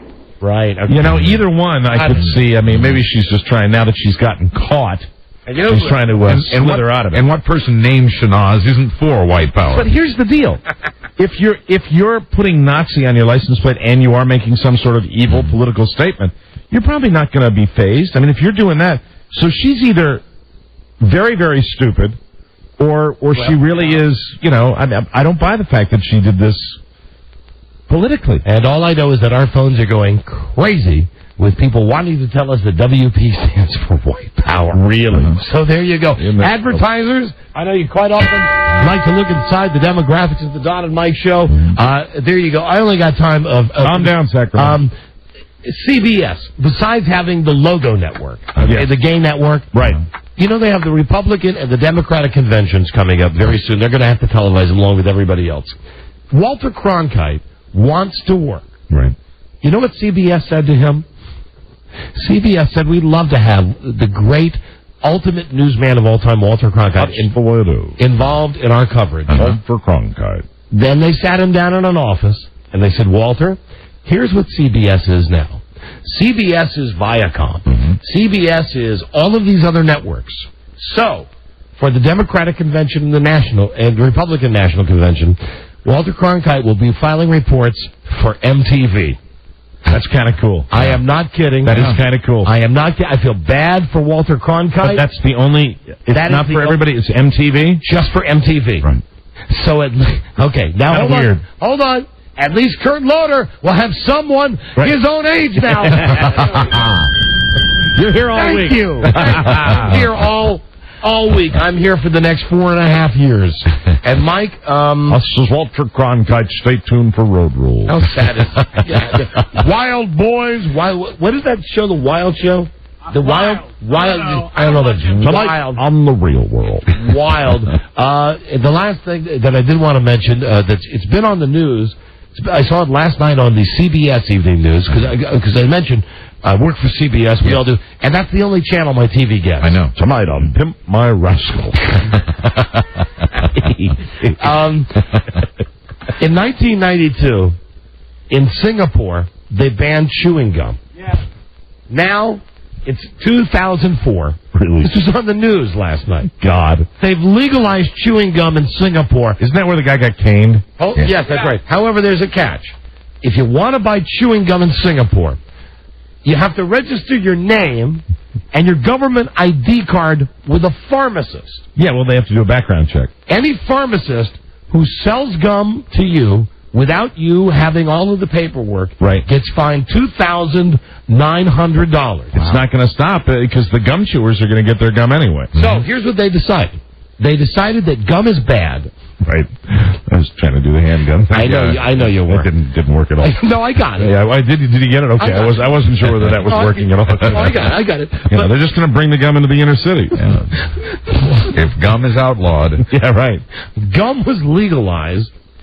Yeah, now this is where it gets screwy. Some guy from America is in on this. Some guy who's in the U.S. House of Representatives from Illinois got involved in this in Singapore. Right. Flew to Singapore and said, hey, dudes, how come you don't have chewing gum? It's like the greatest thing of all time. As it turns out, one of his constituents in the state of Illinois happens to be Wrigley. Yeah, well, gum is a gateway snack. You know, Wrigley, like Wrigley Field. Okay, Wrigley gum. Right. So, as it turns out, Singapore has agreed that they will allow a therapeutic gum to be sold in their country. Therapeutic gum? The therapeutic gum that they have chosen is made coincidentally by Wrigley. Of course it is. It's Orbit gum. Oh, Orbit, it lasts a long time. Which has positive dental benefits. Yes. If you are caught smoking, if you're caught chewing. It's a shame, though, after all this, that they're not going to get a stick of gum. And Orbit doesn't come in sticks. It comes in that little paper. If you are caught, it doesn't matter if you're chewing it, snorting it, pulling it like taffy. If you've got any kind of gum that's not Orbit gum. I wish they weren't doing this. You are going straight to jail. Gum will lead to lozenges. Lozenges will lead to chocolate. And you should know this as well about Singapore. While you can get thrown in jail if you had a piece of Double Bubble or Tutti Frutti or whatever. So it's only a specific kind of gum. Yeah, you can only have Wrigley's Orbit gum. That's the only kind that's been approved. Otherwise, you're going to go to jail. However, I should also point out, like they did at the end of the news thing, they didn't make a big deal about it. Prostitution is legal and has always been legal in Singapore. Would you give up your gum for prostitution? I would. That's the question that he does, but no hesitation from the newsman across the way. Hello, Chris. Don and Mike. Hello, Chris. Don and Mike, what's going on? I mean, really, what is wrong with people? You can go over there, and you could get anything that you go, oh, I love you long time. And imagine you get done, you give her a quarter for what she's done, and then you say, you know what I'd love would be a piece of double mint gum. And that's when the cops break in the door. Kick the door in. What, did they say why gum is illegal? Hold on. It seems like a pretty strict rule. It befouls the streets, buildings, and trains. Okay, well, there you know what? Who hasn't stepped in gum once in a while? They're absolutely right. That's Chris. annoying. Hey, Chris. Don and Mike, what's going on, my brother? Hey, Chris. Hey, I wanted to let you know, my wife is from South Africa. The WP stands for Western Province. That's on a lot of license plates. And my wife is from Durban, so it's the actual license plate is from the province that you're in. Okay, I buy that. So that sounds credible. So then it would just say Nazi Western Province. No, it doesn't say Nazi. Yeah, it says Nazi Western Province. Like, my wife is from Durban, so therefore, like, her license plate would have NB on it for the Durban. Okay, well, that's plausible. That's plausible. Okay, but still, the woman did choose Nazi. Yeah, that's true, but yeah, that's what WP stands for. I really think since she's denying it, she's saying it was a nickname, she's just an idiot. Hello, Rob. Misunderstanding, she pronounces it Nazi. Hello. Don, Mike. Hey, you're on the air. Hi. Hey, man. Singapore, that's a backwards place. You know, in the 70s, when Led Zeppelin was at their height touring, they took the whole tour there, and they're already booked into, like, coliseums and stuff, and they turned them away because of their long hair. Because of that long hair. But again, Singapore is a scary, scary country. It's okay to get laid in Singapore. You can get a hooker in the airport, but God forbid you chew on a piece of gum. Very, very scary. All right, thank you, my friend. And don't forget, let me just remind everybody, you can get the lead out tonight with Alex Jimenez.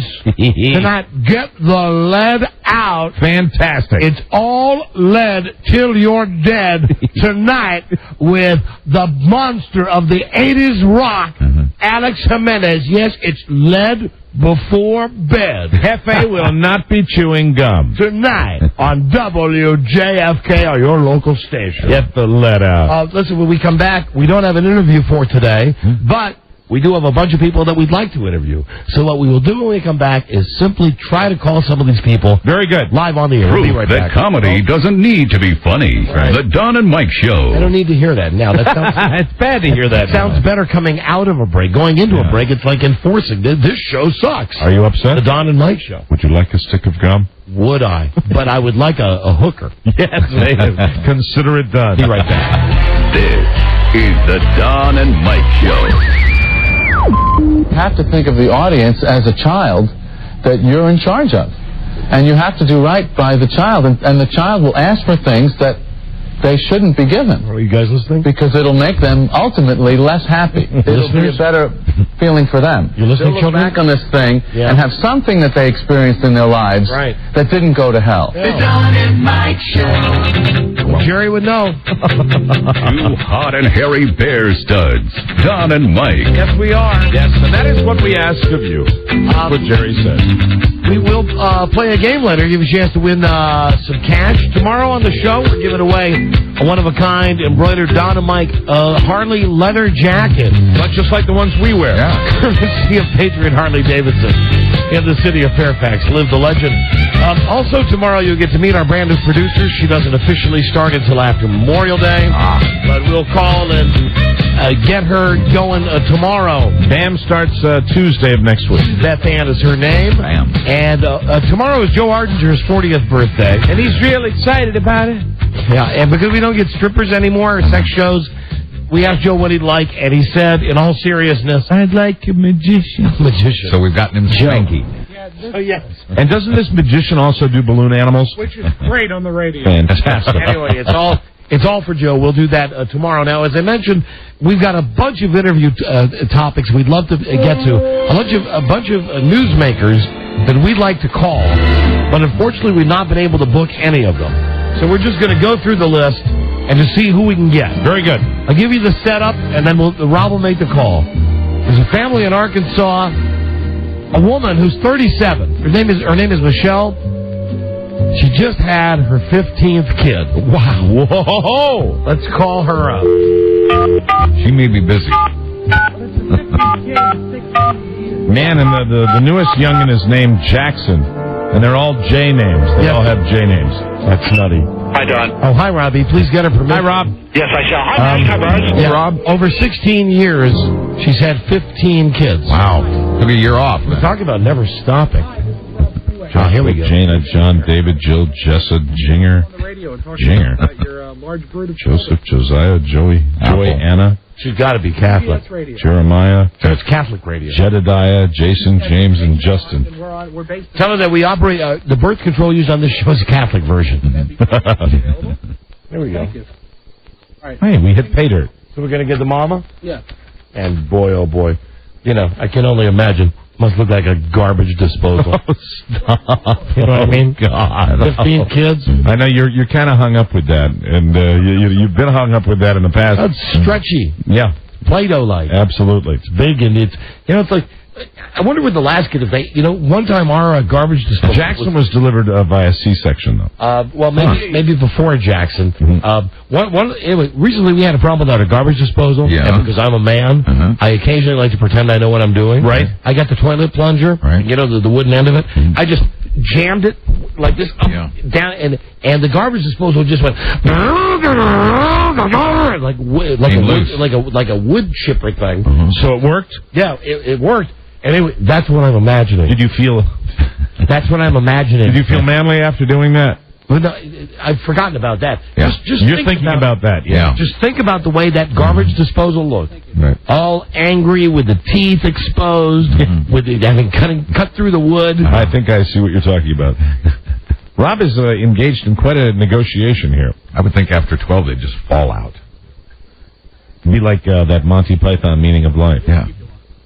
Okay. And the lady's standing at the sink and the baby just comes out. Yeah, like that. Pump. And furthermore, get that for me, will you? Yeah, exactly. I would imagine when you get to like kid number 8, really, how good's that milk? Okay, you never know. An expiration. Who is it? The lady? That's Michelle Duggar. It's Michelle. Hey, Michelle. Hi, Michelle. Hello there. Hey, wow, Michelle. We're going to applaud you. Thank you for joining us on our show. You're welcome. You Thank you. are the first person. We had a list of people we wanted to call, wanted just to say hello to on a radio show. How are you feeling? Well, I am feeling better now. Just gave birth to our little boy Jackson by C-section, and I'm feeling better today. Recovering slower than usual. You know, you sound tiny. How tall are you? I'm 5'2". Oh, God. Jesus. Wow. Jesus. Have you delivered all your children by a C-section? The second C-section. 2. Yeah, this is my second C-section, and all the others have been natural. I have to ask. We don't bring religion into this show. I just have to know. Are you Catholic? Actually, we're not. We're Baptist, but we love children. Oh, wow. And 15 kids. Yes. That sounds like one of the old Catholic families that I grew up in town with. You know that Steve Martin movie was just fake, where he had all those kids and everything worked out, and they had that giant trampoline in the backyard and the big ball cage, and how they all loved each other. And I mean, not that you and your kids won't love each other, but they kind of had it working like a factory where they made pancakes together in the morning. I can't imagine that really having 15 kids. Well, of course it's great, but It is great. We really, really believe that they are a gift from God, and we love each one of them. They are so precious, and it really is a lot of fun. I think every time we go someplace or do something, it's always amazing. We go out in our bus to have a family outing. Now, do you have a real bus? We do. We have a 21-passenger bus. Wow, good thing. Of course they do. We love to go like roller skating and bike riding, and we'll load up all of our stuff and go to a park. I bet the miniature golf places love you. Oh boy! And when we pile out, they're all count. You can see people counting. You know, they're going 1, 2, 3, and they usually will come up and say, "Is this a school or a kindergarten?" Now, do you have a problem, like if you go to an all-you-can-eat joint? Do what? Do you have a problem if you take your kids to an all-you-can-eat place? Well, no, actually, they do pretty good if they have good or children's meals. How about kids eat free? Right, we know where Kids eat free would drive them nuts. Oh, I've seen the ads at Holiday Inn where they say kids stay free. You know, like in a hotel. Yeah, you need a whole floor. I think usually they found a way where they can protect themselves. They'll limit it so many children per paying adult. It says you're 37 years old. Is your hair completely Snow White? No. Actually, I have dark hair. I haven't gotten any gray hairs yet. May I ask My children keep me young. They keep you energetic and going. May I ask the celebrity you most resemble, Michelle? The celebrity that I most resemble? Yes. I don't know a celebrity that I would most resemble. Well, let's see. Do you watch TV? Because I'll give you some girls on TV. I don't watch TV. We actually, whenever Jim Bob and I got married, we went to a counselor before we were married through our church, and he was a well-known medical doctor who would counsel people before they got married, and a Christian man. And anyway, he encouraged us not to have a TV for the first year of our marriage. Oh. A pet. Was that awful? First year of our Was that awful news? That would be hell. I've been married for almost 24 years, and I guarantee we wouldn't have made it past the first night if I didn't have TV. I would think that you didn't watch TV because you never get out of the laundry room. And it's amazing. The thing that is so neat about it, though, we made that commitment for the first year of our marriage, and it was so special because the communication level was great. So, honey, after the first year, we hooked up the TV, and we were both thank God at how much it had changed. And then secondly, we were both glued to the tube, and we weren't communicating anymore. Right, and like so most after people. a month, we cut it off, and since then, we have not had, like, regular TV in our home. Are you like a Quaker or a Mormon or something like that? Baptist. I know she's Baptist, but I mean, what line of work is your husband in? Now, we owned a car business for 13 years. We started our own business here in Springdale, and it was a growing business, and we sold that about in 98 when we were going to run for political office because we knew that we couldn't do both. And so when we sold that business, You are crazy. We reinvested the money. You are crazy, honey. For Christmas, I would say, you'd be a good business for you. You'd be house painting. Knock that out in a short time. All wear the same hats. For Christmas, what do? You give every kid a marble for Christmas? What do you? I mean, really? That's a lot of presents. I mean, really. Yeah. Anyway, who wants pie? Jim Bob has a very good precept of the future as far as vision and looking forward to the future. So all of the money that we made off of our business that we sold, he reinvested into commercial property. And so now we have an income coming in from commercial property that we bought. You said you just had baby Jackson? Correct. When did you give birth to Jackson? On Sunday. He's 4 days old. So I take it you're pregnant again, right? Not yet. I mean, you just had a kid 4 days ago, and here you are on the radio with us. Are you taking care of the other kids now, or while you have 4 days since you've given birth, are you allowed to take a few days off? Oh, I'm taking days off right now, yes. I've been sleeping and spending time with the baby, and Grandma's here, and Daddy's here, and my parents. Poor Grandma must be, oh my God. But we have a lot Poor Grandma, poor OBGYN. Well, our older children are very good helpers. They love the little guys, and the little ones think those older ones are the greatest thing that ever walked on the earth. They follow them around and just love them so much. And so the older ones really can run the household and help out, and while Grandma's here with them. Hey, I look at it this way. I think the odds of you being, taken care of in your old age are really terrific. Well, it might be. She is 37, and she has just popped out her 15th child. And there's a with 15 kids, they're not all going to be losers. Right. You know what I mean? We have 2 sets of twins, and so we have our oldest is 16, that's Joshua, and then we have twins that are 14, that's Jana and John David. Do you have any secrets to fertility that you would like to share with some of our listeners that may not be as fertile as you? Well, the only thing I can say is that the Lord opens and closes the womb, and He's the one who's in charge. And I know that I cried. Laying it all on God's doorstep. There you go. Okay.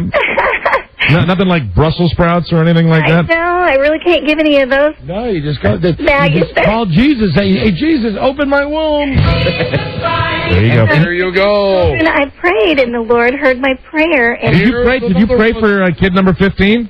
I did. I really did want more. Wow. If He saw fit. Aren't you exhausted? Well, no. Do you think, ma'am? Keep you young. You really keep busy. Wow. Do you think you'll ever be able to ride a horse? Do you think you'll ever be able to do that? Actually, that's one that we enjoy doing that as a family, too. We go horseback riding. Well, that's it. I'm sorry. She's Superwoman. Yeah. That's all there is to it. And keeping that disposition, do you ever just lose it? Well, I imagine there's probably moments throughout the day when everything falls apart. Maybe, you burn the food on the stove, somebody's knocking on the door, the baby's crying, the dog gets his tail stepped on or something, and you're like, this is like maybe a 14-ring circus right now. How many square feet is your house? Our house that we're in right now is 2,400 square feet. Oh, my God. Jesus Christ. Oh, my God. Square feet. And so when we move into our new home, we will have 4 washers and 8 dryers. Right now we have 2 washers and 4 dryers. Let me ask you something. Do you still enjoy having relations with your husband? I think that's part of the marriage part that God says that's part of the purpose. Right. There you go. I'm taking that as a yes. They say when you have 12 that the middle one is troubled. Have you found that to be the case? They are all so precious. They really are. And we've always encouraged them to be each other's best friends. Wow. And that's nice. Crazy. They really love each other. I bet it would be, I would think like for a kid between the ages of, 6 and 12, it would be a blast. I think for a parent, it's like an invitation to run away and go to another country. Listen, my wife, I've been married almost 24 years. We got one. And he's just gone to college last year, and he's back home this year. And I tell you what, I love him with all my heart. Don't take this the wrong way. I could kill him in a minute. I could kill him in a minute. I was up in his room today, waking him up. We got a rule in our house: no chewing tobacco in the house. And he's got his Gatorade bottle. Good rule. He's got his Gatorade bottle that's half full of his chewing tobacco in the house. we say that is just funny. The thing is, we don't want him to do it, but what are you going to do? Right. Yeah. We say. I've even said to my children, my girls that are older and all, we spend a lot of time talking, and the older boys spend a lot of time talking with Dad, too. And I said to them, I can't think of anybody else that I'd rather spend time with than you all, and Daddy, of course. They're my best friends. And I said, I know that the Lord's going to lead them in their life where they need to go. Hey, you said The state you're from is Arkansas. Is the town called Stepford? No, it's called Springdale. Oh, okay. Springdale. Then you would be a Stepford wife. Stepford wife. She sounds. It's scaring me a little bit because she's a little robotic. You are real, right? You're human. I am human. All right. Really? And do you ever get mad at your husband? Do you ever call him an idiot? Well, there are moments that we have disagreements, but we communicate. Jim Bob is a very good communicator. We. I think I know the main way he communicates with you. I think he's made that long distance call 15 times. Maybe he's made it a few more than that. Yeah, probably. But he's had a good operator on 15 of those calls. And how old is your husband, ma'am? Jim Bob is 38. 38, 1 year older. So wow, that's it. God. Boy, how's he doing? Just out of curiosity. I don't care if he's Superman. Any guy. I mean, a guy. It's one thing. You've got mom, but when you've got dad, how's dad doing? Oh, Dad is doing great. Oh, God. He has a good head on his shoulders. He is very business-minded, and he is ready to snap. Is that a picture of him? Yeah, I got a picture of when they were on Good Morning America, Michelle and Jim Bob. Wow. Look at this with all of their kids. Look at that guy. Tell me that guy's just not like what was the Kevin Spacey movie? American Beauty? Yes. Tell me he's not one step away from going to his garage. What a beautiful family you have, though, seriously. Thank you. They are good-looking kids. Well, they really are. Thank you for coming on our show, Michelle. We're not one of those shows that will give you free diapers or free Robitussin or anything. All right. We just wanted to talk to the lady that had 15 kids. Yeah. And that one in the lower right-hand corner there, Michelle, that one's trouble. Just take my word for it, okay? Watch out. That one's trouble. Well, thank you. Do you think God knows you own a bus? Do what? Do you think God knows you own a bus? Oh, I know he knows. Yeah, there you go. Yes, he knows it all. Absolutely. Why don't we ask God for one of those nice minivans with the DVDs in it? Well, a minivan. They couldn't handle it. Not big enough. I'm sorry. What am I thinking? Maybe a fleet of minivans. A maxi van. All right. Listen. Nice talking to you. Good luck. Thank you very much. And my advice, as always, is I say, thank the Lord for all blessings and cross your legs. Thank you. Thank you. Goodbye, Michelle. Bye, Michelle. Bye-bye. Wow, that's pretty incredible. My Uncle Dana has 5 boys, and we always tease him that he's got a basketball team. I mean, this lady's got a league. That is amazing. She was a little scary. I don't know why, but I found her. I'll tell you why. She was a little scary. Because she was too nice. Yeah, well, she's squeezed out 15 kids. She said, "My husband's the greatest. We're all the greatest. We're all so happy." Wouldn't you? Was it just me? Didn't you want to just hear her right in the middle of that? Go, Jason, shut up! Yes. And we've had so many guests crack when you guys talk to them about stuff. Yeah. And obviously, no, she was impenetrable. Well, and I think that I wouldn't say that. maybe I'll rephrase that. She obviously is not impenetrable. When you get to kid number 12 or 13, you guys are just small potatoes. Exactly. That's right. Listen, call now. And you want to talk on the radio? We'll take your phone calls here with the rotating random phone scan. These are unscreened calls. Any topic goes. Any topic at all. 877-365-3636. Call whether your name is Jackson, Joshua, Jana, John David, Jill, Jessa, Ginger with a J, that's dumb, Joseph, Josiah, Joy, Anna, Jeremiah, Jedediah, Jason, James, and Justin. And I didn't even have the heart to mention her husband's name. Of course, it's Jim Bob. Jim Bob. Of course it's Jim Bob. You don't need to go for the full Jedediah. You can just say, Jed! Okay, your calls on the phone scan like straight ahead. All right, ready? Is the Don and Mike Show. Plug all I'm Mike LaFontaine, owner and founder of High Class Management. Whoops! Comics Constant Companion. Let's start right out. Hey, what happened? As you know, back in 1970, I started on a series called What Happened? And every time something would go wrong, I would look at the camera and say, hey, what happened? We had a lot of fun with that and a lot of other catchphrases. I got a real red wagon.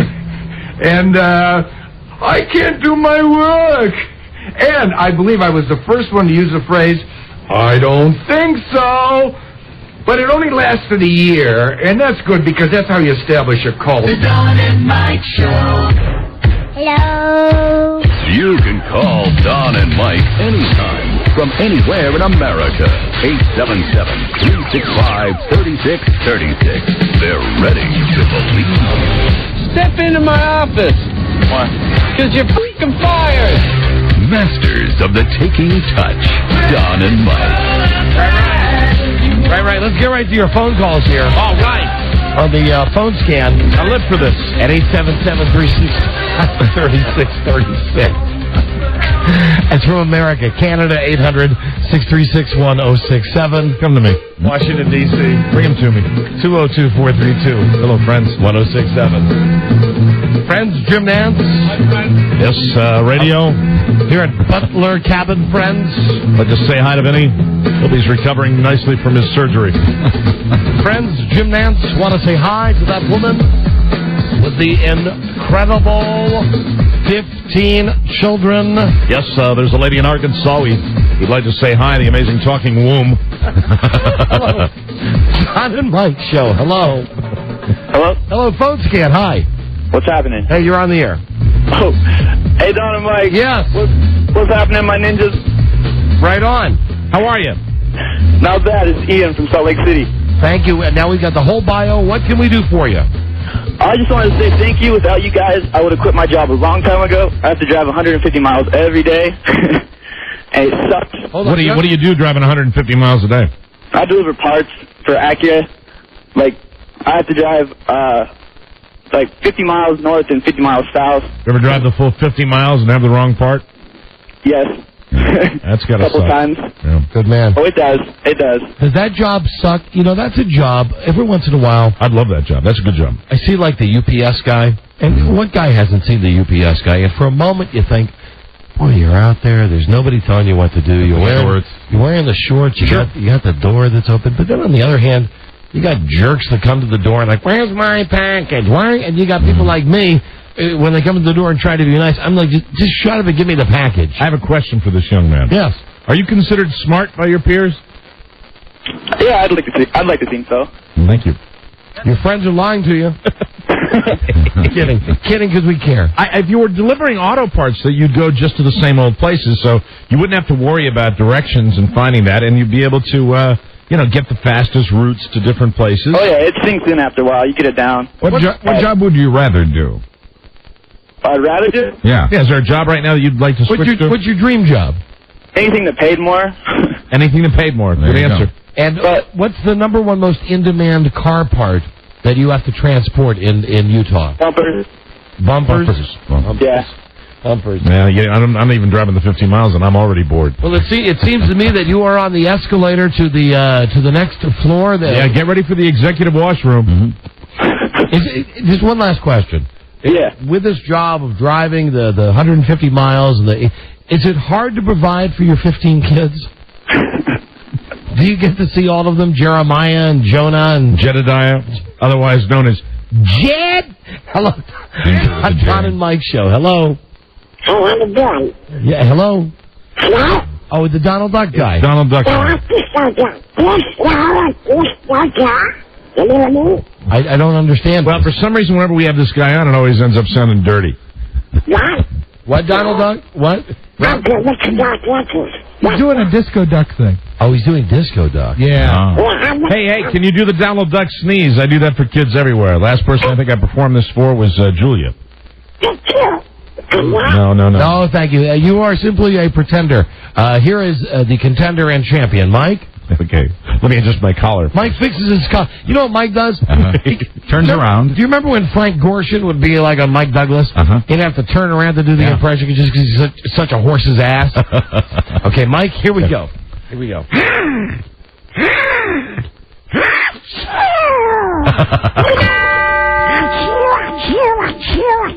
Who the hell is Clarence Nash? Is that the guy that did Donald Duck's voice? God, get a lobotomy. Clean it out. What, did he just write that down? Somebody scope his brain. Did he just write down Clarence Nash? Clarence Nash. We don't have the technology. If you would have asked me who Clarence Nash is, seriously, I would have said, it's the dude from A Simple Mind. Yeah. What's that guy's name?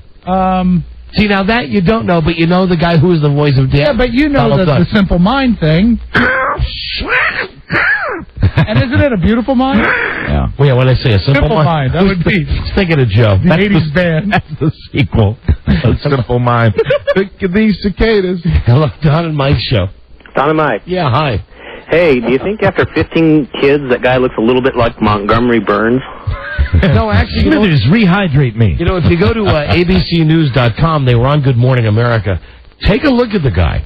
Take a look at him. I mean, on the outside, he looks happy enough. Yep. On the outside, he looks happy. I'm wondering, what if we were ever get him away for a night? Oh, man. Like, do you think he's ever been to a strip club? No, probably. And you know what? With the way she was, he's probably the same way. So, I mean, he probably would. That legitimately wouldn't fly. But I tell you, know what I do think? That maybe if he steals a quiet moment, I bet it's Arkansas. I bet he's a hunter.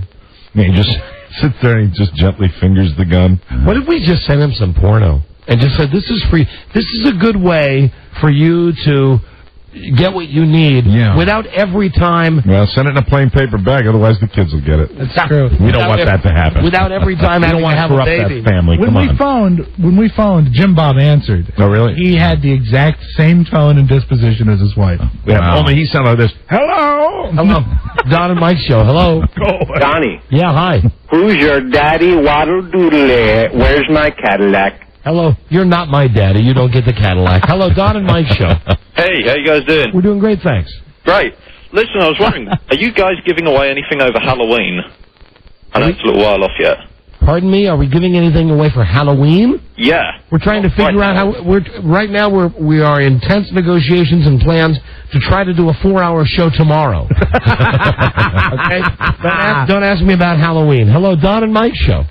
Yeah, Don, that last guy brings up a good point. Okay, if we're your children, who is our daddy out of you two? Just curious. Pardon me? Wait, can you rephrase that? I don't understand the question. I don't understand the question. Let's say Jerry's right. Okay, and we're the children. Who's our daddy out of you, Mike, or are you Don? Well, no, then we're like a gay marriage. You have two daddies. Mm-hmm. Oh, that's great. Wouldn't you say that we, I mean, to a certain extent, I would say that we have joint legal custody of our audience, but you are technically the full-time custodial parent. I think so. Ask me where I got that language. Don and Mike show. Hello. That means that the listeners would just be with you every other weekend. Every other weekend. Yeah, not technically the weekend. I'd have them, for a week. Saturday, Sunday, Monday, and Tuesday. Tuesday morning. I'd have them all the other times. Mm-hmm. Hey, lucky me. Yeah. Hello, Don and Mike show. Hello, Mike Day, listen a day. Hello. Yeah. Hey, I can clear up the situation with why the Singaporeans do not like gum, because I actually have family there and travel there quite a bit. All right, why is Singapore against chewing gum? Well, actually, for the same reason you can't buy it in Orlando. I was just recently down there, and you can't buy it because it gets all over everything. But they had a situation where the kids were sticking on the door. Hold on, let me stop you for a second.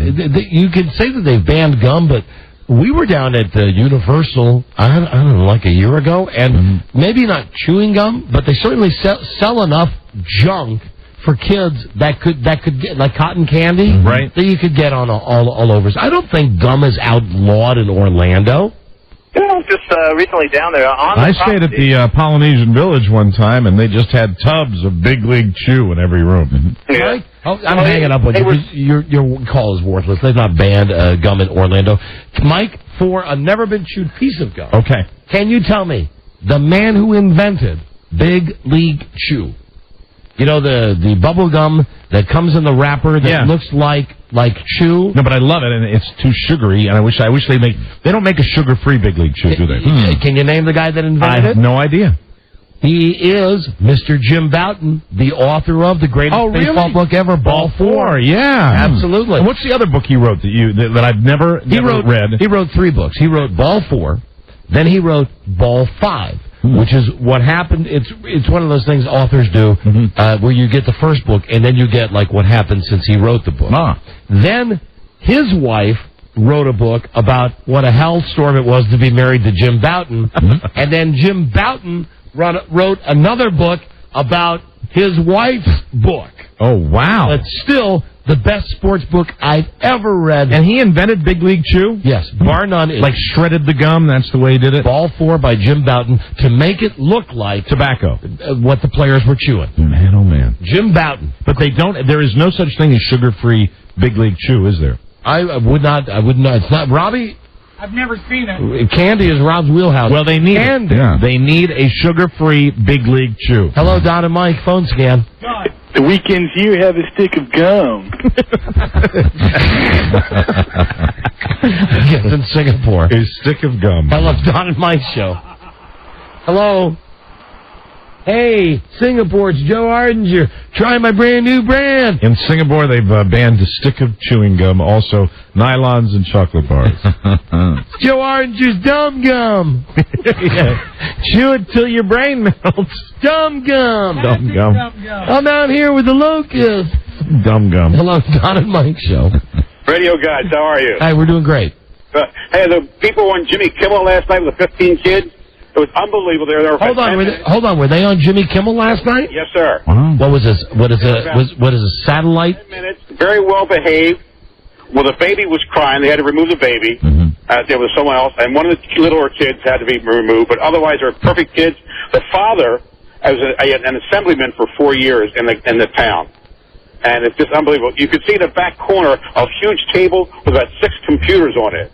It was fascinating, but 2 bathrooms in their house. 2 bathrooms. 2 bathrooms. 15 and they have kids. a regular schedule. And the building one now is going to have 8 bathrooms. Jesus. All right, now listen. Do me a favor. Don't blow smoke here. Okay. Who did the better job? Me and Mike or Jimmy Kimmel? You guys did. There you go. No, seriously, answer a question. No hesitation. Thanks for lying. I appreciate it. Hello, Don and Mike show. Hey, if you were going to include that woman and her 15 children in your next project, would you need to make the CD-ROM a double disc set for your next CD-ROM? This is the guy that calls every day now with the CD-ROM. Stop it with the CD-ROM. Hello, Don and Mike. Hello. And what is that? What is this? Hello? From outer space, you're on the air. What's wrong? Something's wrong with your phone. Speak over. Nope.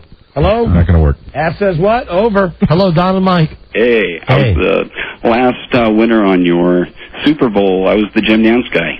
Yeah. I have no idea what you talk about. Locking up the Azalea Line fairways. And I stole Azalea Line fairways. I love that one. I do love that one. We had a contest to pretend to be Jim Nance? So glad this guy is called. Why? Not really.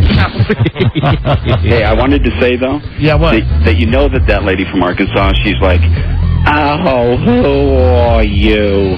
You know, she can't be that nice with 15 kids. All right, thank you. Audition over. I doubt her. Hello, Don and Mike show. Hi, baby. Hi, baby. Hi, baby. Hi, baby. Hi, baby. Hi, baby. Hello, Don and Mike show. John Wayne Gacy's brain here. How are you, gentlemen? Oh, when are you going to get back on the show, John Wayne Gacy's brain? I don't know. I got some broad that keeps coming down to this basement and pouring martinis into my jar. I don't know. Can you guys help me out? A wonderful preservative. That's a good call. Hello, Don and Mike show. Hey, Don. Yeah, hi. Hey, who is that Korean intern you had that went on the Letterman show and yelled at Bob Dole? Nick Joe. Nick Joe. Oh, I thought it was Joe Mama. See, I tried to warn you. Hold on. I hate to stop the show. Oh, we had such a wonderful phone scam. I think it has to be done. I need your first. And Mike, he's from Sacramento. Of course he is. Is there any doubt? Hey, Don. You know Wait, no. Quiet, you. Hold on. You got to be quiet now. You got us. You got to be quiet. Hold on. Get the information here. 2614. Okay, what's your first name? Ray. Ray, your last initial, please. J. Ray J. RJ. All right, RJ, listen. Congratulations. You've been selected as a charter member in the Don and Mike Exclusive Listeners Club. Congratulations. You are now a registered Don and Mike. Shut up. Entitled to all the privileges that come with said title. That's right. Be sure to watch your mailbox for your registered Don and Mike caller sign. For your neighbors. Which is to be placed prominently in your front yard. You have been profiled, tagged, and you are now in the book. Good day. I said good day, Now, sir. before we let you go, Rob, what's his number? Not 13. And, of course, he's been chomping at the bit to say something. And what is it that you wanted to say? Before you say it, let me just say you'll never be on the show again because you're in the book. You've broken a rule. Right. Your last chance. Your last hurrah. But you were chomping to say something. What do you want to say? Well, Don always says... Yes, I do. That's fun. That is cruel and unusual. It is. Yes, he was punished severely. Not always. unusual. We're going to end the phone scam, but I want you to keep the phones hopping because it's been a long, long time. Ladies and gentlemen and in-betweens. Come on, Mike, don't make a face. I'm sorry. And you know what? To perk it up this time, I'm going to change the name. It's a bit that we've done for years that was stolen for loot. That was stolen by a disc jockey in London. Right. And I think what's working against us is calling it honk for cash. We're calling it toot for loot. Toot for loot. Much better. Here's the deal. Now, it's my theory that this game will work because there's hot weather everywhere. Right. And people's temperatures, their internal temperature is matching the temperature outside. Heaters all over America going out to their garages right now. And I guess, well, what's the temperature inside your body? It's 98.6? 98.6. All right, so maybe it's not as hot outside as it is inside your body. I'm humming along today at a cool 103. But listen to this. Mike, and with me, it's always sunny and 96. Here's how we play honk for cash, toot for loot. You're in your car now at the end of a long day, and a lot of people, let's face it, today's the getaway day. Right. A lot of people, for Memorial Day, it's a 4-day weekend. Sure. Today's the day they're getting away. First big weekend of the summer. So you're in your car right now, and you're at a stoplight that has a left-hand turn arrow. Now, please listen carefully. Yes, this is important. This is the important part. It's got to have a left-hand turn arrow, but also a lane in which you can only turn left. A lane that is only one car. Right. You got it? So it's not multiple lanes, it's one lane. You pull up to the stoplight, you're at the left-hand turn arrow. There are cars behind you. We've run out of music. When the light turns green, we say go. We say go. I'm sorry, when the light turns green, we say go. We say go. You say go. Anyway, when it turns green... That's when it begins. Okay. It's starting again. No. It's starting. It's not starting. No, you know what? I say this a lot, but really this time, I have a great feeling about this. And how about this? For those of you who are educated... No. It's delay commuters... For what? Remuneration. Delay commuters for remuneration, according to Rob. Yes. In other words, you're getting compensated to annoy people. Rob, who's really helping with the notes today, between this and the guy that was Donald Duck. Right. He has some days that hand of his is flying over there. He's got the lead foot today. Yeah. I wanted, but it's not on the gas pedal. So you go to the light. When it turns green, you don't go. Right. Yeah, and then we count the beeps, and you get $1 for each honk.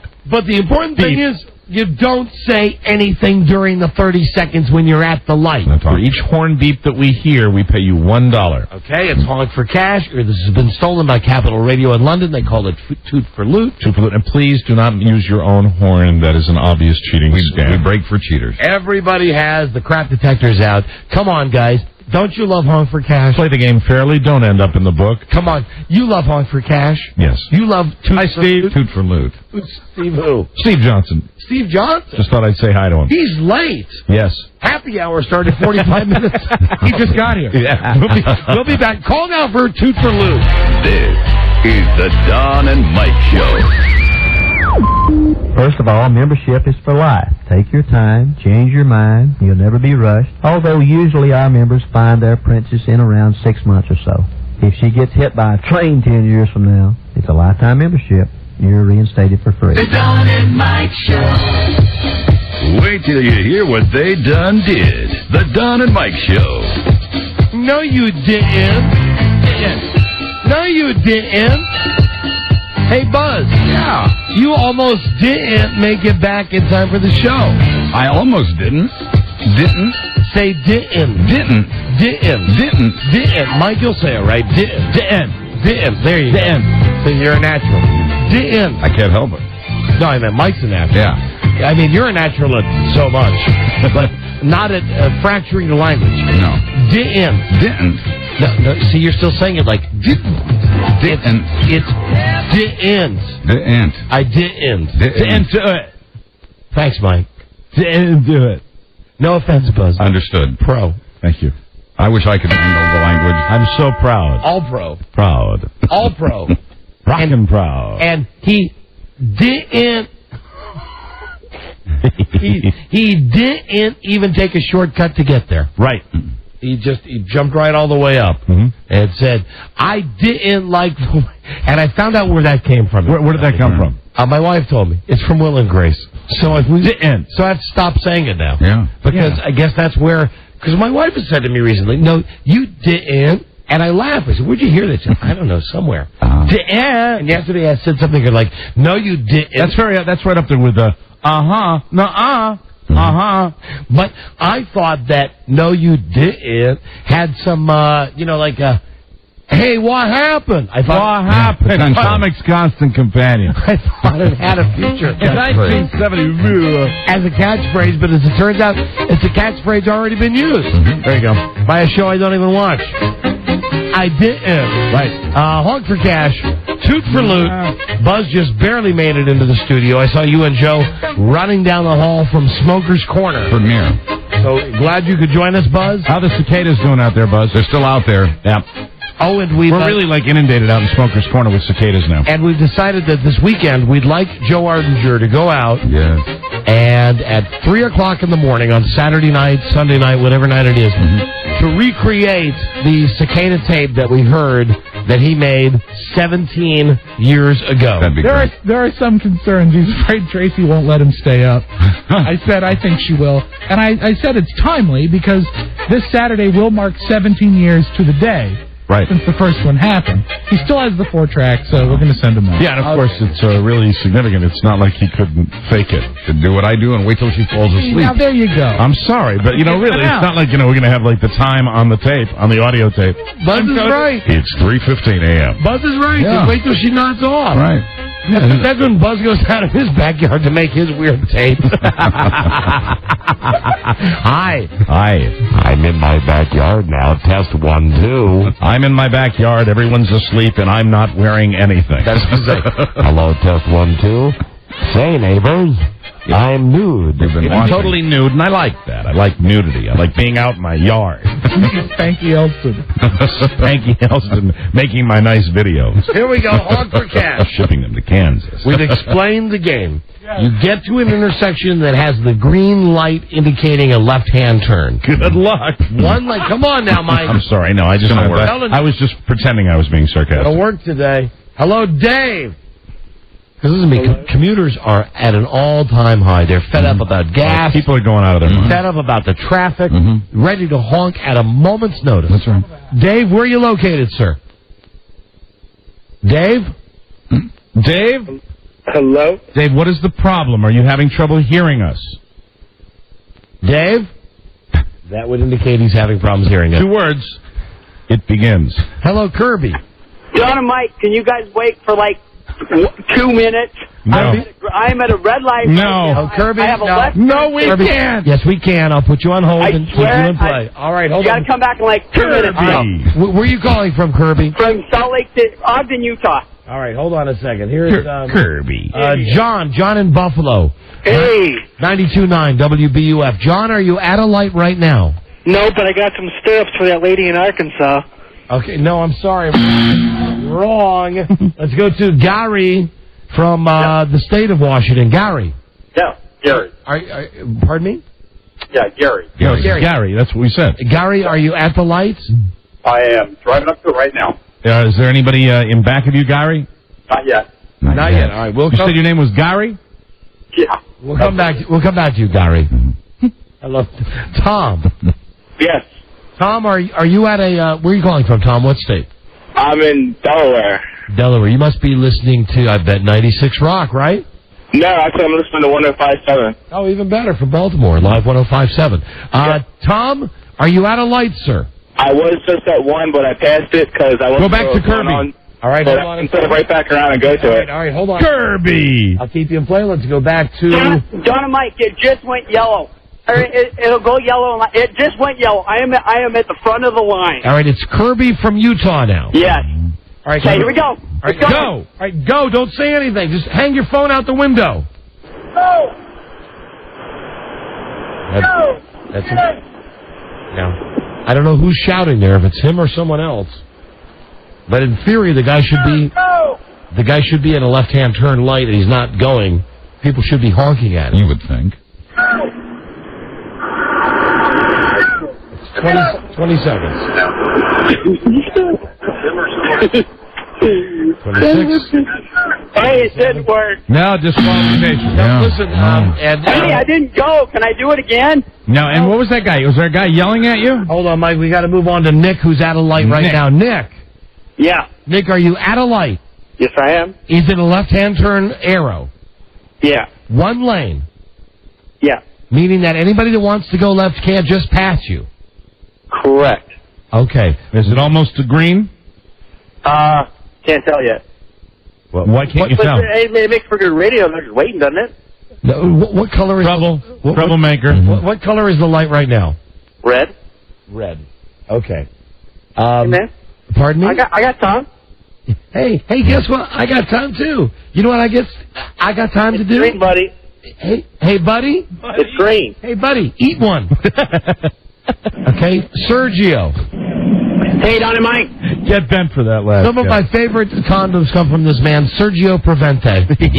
Sergio, are you at a light, sir? I'm at a light in Woodbridge, Virginia. Aha! Here's the guy. We are going to go the distance with Sergio. We are going to wait for the light to change. But Sergio, you got to promise us when the light changes to green and we say go after you say the light's green, you hold the phone out the window and you don't say a word, not one word for 30 seconds. All right, it's in park. All right, it's in park. How's that light looking? Light's looking still red. Oh, it's green. It just turned green. Go. All right, go. I'm putting it out the window. Go. Don't speak. Go. In park. Here we go. This is the excitement of Honk for Cash. That's right. Thousands of commuters who are angry that this man is not moving during a green light. One. That could have been real. All right, it's yellow now. I only got one honk and a couple of birds. No. Hold on. Please, everybody, please understand the concept. You have to sit there for 30 seconds. And when we say 30 seconds, look at your watch. I did. No, you came back too early. No, you didn't. I'm still in the same spot. All right, Sergio's the leader right now with one honk. I just hung up on him. Sergio. Gary. Yeah. Gary, what's the light now? The light is red. The light. How long before it turns green, Gary? This is perfect. It'll probably turn in about 20 seconds. 20 seconds. Now, Gary, let's go over the rules again. You're at a light with a left-hand turn arrow. Yep. When the light turns green, you don't turn left. You simply hang the phone out the window, and you don't say anything for 30 seconds. Gotcha. Even if nobody honks. Let us know when that light turns green, Gary. Okay. Don't say anything.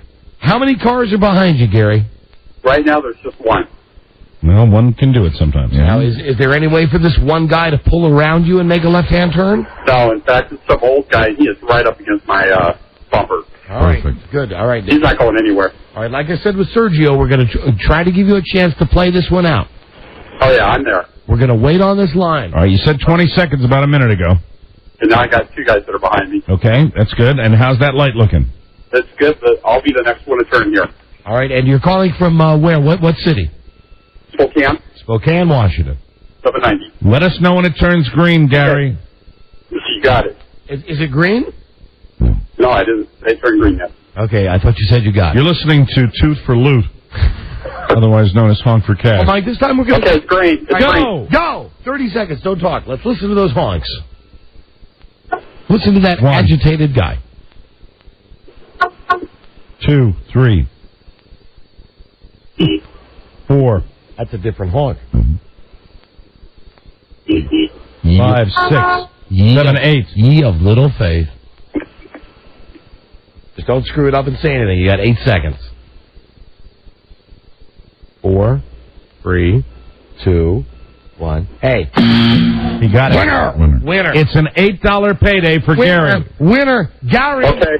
Hey, Gary. Gary, you did it. You're a winner. All right. Congratulations. Gary, I just have to ask one thing. Can we hear your horn, please?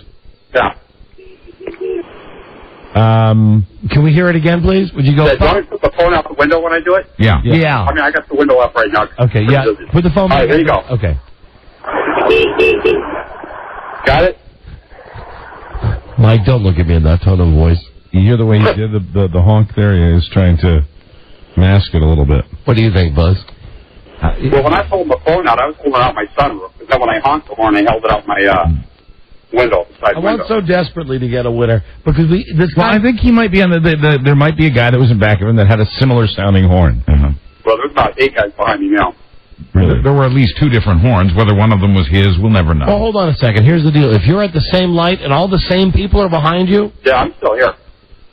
All right, I'll sit through the cycle on the light. Okay. Just give him another go? Play with this guy one more time because really, if you've got... The thing is, I don't hear a lot of road noise, too. What?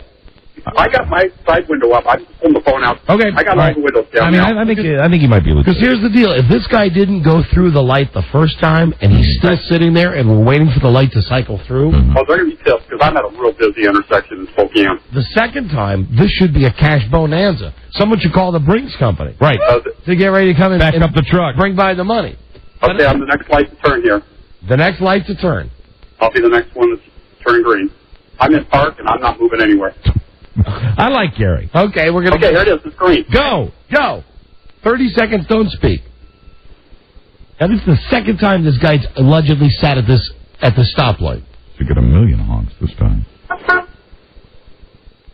That's all the same people that he sat... 2 more. Oh, now, come on. Where's the anger? Come on, where is America? I know this is, what state is this? Washington? Okay. 5 seconds. At least he's not speaking. 3, 2, 1. Okay, it's red again. A total of 5 honks. Now, wait a minute. You have sat through the same light, the same cycle twice. What's that? You have sat through the same light cycle twice. And nobody's beeping at you. How come? Right now? No, before. Gary, come on. What about the old man that you said was right on your ass? He's still, in fact, he's looking in his rearview mirror like he's trying to make a break to get out in the other lane. All right, I tell you what. Hold on a second. We're going to open up the news with Buzz. Because I bet that light will cycle one more time. If you're really sitting and there are people behind you, I got to think if it's me and a guy doesn't go the second time, well, you're molested. you might get it. Now. What? There's the guy.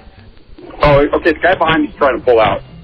The guy behind you is trying to pull out. Next time. Get into the straight. Yeah, he did. He just moved out, and now he flipped me off. See you later, pal. He flipped Now, you off. 3 cars that just pulled out from behind me.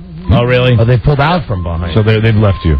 Yeah, they. Do you want to give Gary his aggregate total, or do you want just the last one that we did? They went straight through. They went straight to... Yeah, just pay him off, Mike. $13 for Gary. We'll give him the whole thing. All right. Congratulations, Gary. Congratulations, Gary. You're a winner. You're a winner on Honk for Cash. Toot for Lou. Yay. I think the name change broke the curse. Congratulations. Hey, thank you. That's See? Killer bid, huh? Yeah, that's right. It is. Yeah. It's the greatest. Yeah, I know. It's the greatest. Thanks, Gary. I don't know how it happens. It always works. What? Gary. What, Gary? What, Gary? I didn't hear what you said. Don't worry, Gary. In a world where owning a radio was strictly forbidden, one man found a way to bring good news to his people. It was Buzz. Me. He made it up. Hey, we gave away $13. And you know, that's a triumph on Honk for Cash. Sure is. Let me just go through these lines real fast, see if anybody else is at a light that's changing right now. Tom in Delaware, are you at a light that's changing? Actually, no, I'm back on it. All right, see ya. Chris in Virginia, are you at a light that's changing? No, it's red. Derek in Virginia, are you on at a light that's changing? Yes. You're lying. No, I'm not. Yes, you are. Yeah, I am not lying. It is about to change. No, I asked you if it was changing. Tony in Sacramento, are you at a light that's changing? Yeah, right now. Right now? I don't know when it's going to change, but I'm in the L, but there's no one by me. No, there's no one behind All him. right. Perfect. Thank you, Tony. Yeah. That's what I always say about this game. It works. Donnie out. Buzz, yes. What's your lead story on the news and comments today? Today, O.J. Simpson's looking to cash in on a gruesome anniversary. O.J., right. O.J. Stay tuned for news and comments coming up on the Don and Mike Show. O.J. loves Hard for Cash. He does. He just called me a couple seconds ago. He kept calling me Gary. Hello, Don. This is O.J. I love Gary. Better turn when he's in back of you. Yeah. That was very professional. This is the Don and Mike Show. What's the word from Planet Crackpot? The Don and Mike Show. Broadcasting from the right side of the dirt, the Don and Mike Show. Time now for Buzz's News, brought to you by Viramax, world's #1 sexual pleasure performance enhancer. Hold on a second. Who is on the hotline? Hello, hotline. Oh, sorry, my boo-boo. I tried to call you during commercial. I guess I missed it. Oh, call home. Call live. Call home. Call home. There's workers stuck in a ditch in front of our house. Well, what am I supposed to do about it? I don't know. I'm at work. Call your son. He's been doing a great job with it today. There's all I know is there's a truck. There's a truck of gentlemen, and they're stuck in front of our house. Oh, dear. Okay, great. Well, I got to go to school, so, they'll be there tonight, I guess. All right, well, call me when you have no class. Okay, goodbye. All right, love you, bye. Love you, too. Bye-bye. Way to go, Thornton. I didn't even talk about that today. Right as I'm leaving to come to work, there were these guys that are doing I hear the beep, beep, beep, the back of the truck. I say, guys, hold on, just let me get my car out of here to go to work. Yeah. And I get like maybe half a block away, and I hear, and I go back, and there's a ditch in front of our house, and this guy has tried to back his truck up the driveway, and he's totally missed the driveway, and he's in the ditch. Wow. And I was just on the phone during the commercial with my son, and I guess they've been there all day. The director's not showed up yet. All day stuck in a ditch. All day in the ditch. All day. All day. And my only concern is, what are the neighbors going to do? Oh, my God. Yeah. It looks like you'll have some company for dinner. Goodness sakes. Well, that's what you ought to do. Yeah. If they've been there all day, feed them all. Have them come in and have a steak. I'll tell them to go. You know what? I'll tell them that dinner is on Mike O'Mara at... Thanks. Look Around Cafe. No, I'm not doing that. Good night for a fiesta. See. Buzz brought to you by Viramax. Right. #1 because it really works. Someone called for a doctor? Doctor developed, clinically tested, patented Viramax, available at retailers nationwide. Call 1-888-TRY-VMAX. Now here is Buzz. Hi, Buzz. Hi, Don and Mike. O.J. Simpson is taking a break from looking for the real killers of his wife 10 years ago to make himself available now for interviews for a price. How much? Star Magazine says Simpson's lawyers have been shopping around the client for paid interviews. The magazine quotes the lawyer as saying TV rights are going for $100,000, for print rights between $20,000 and $25,000. What about for a radio show, Buzz? I don't know. He didn't mention radio. Yeah, Don and Mike. Hey, if print is 20 to 25, right, and TV's 100, that's right. Well, what do you think radio will be? Radio's a bargain. Should be 50. How much, Juice? How much for the Don and Mike show? Yeah, for the Don and Mike show. I do it for a shiny nickel. I love the show so much, and I know my man Buzz. He have always been saying O.J. is guilty. Yes, innocent. I'm sorry, I forgot for a moment. Here's your nickel, done and done. Two of us were in church at the time. Right. God damn, what a bastard O.J. is. No, the lawyer says Juice might even be willing to do a photo shoot at the Brentwood mansion where the killings occurred. Oh, my God. If you want him to. On June 12th, Jesus. It will have been 10 years on June 12th since the bloody killing of Nicole Simpson. God, it's been 10 years? Yeah, hard to believe. You know, think about that. Yeah. Think about that night. I remember, what was it? It was Houston Rockets were playing someone in the NBA championship. Right. And I remember out of my mind mad that they would dare break into the NBA championship for a split screen with that Bronco going 10 miles an hour. Amazing stuff. We were on one of our rare vacations at the time. I think we had just started one of our rare vacations. Right. I remember being at the airport and watching it on the first night, maybe, of one of our rare vacations. Right. Yeah, and that 10 years ago. Hard to believe. Time does fly. 10 years. Well, the family of Michael Jackson's latest accuser said it wouldn't be going after Jacko's money. This you should not do. And they're not. Instead, the family is... This you should not do. Not say he's an animal. He's should not say he's Jacko. I'm not a Jacko. No. I'm not a Jacko. Instead of going after Michael, the family is suing child welfare officials in Los Angeles for leaking a memo that seemed to clear Jackson of child molestation charges. The lawsuit, which seeks financial compensation, makes the family a target for accusations it's in this for the money. But let's say you even had the money. I'm still stuck on O.J. Say you're a TV show like one of the really crappy ones, like Inside Edition.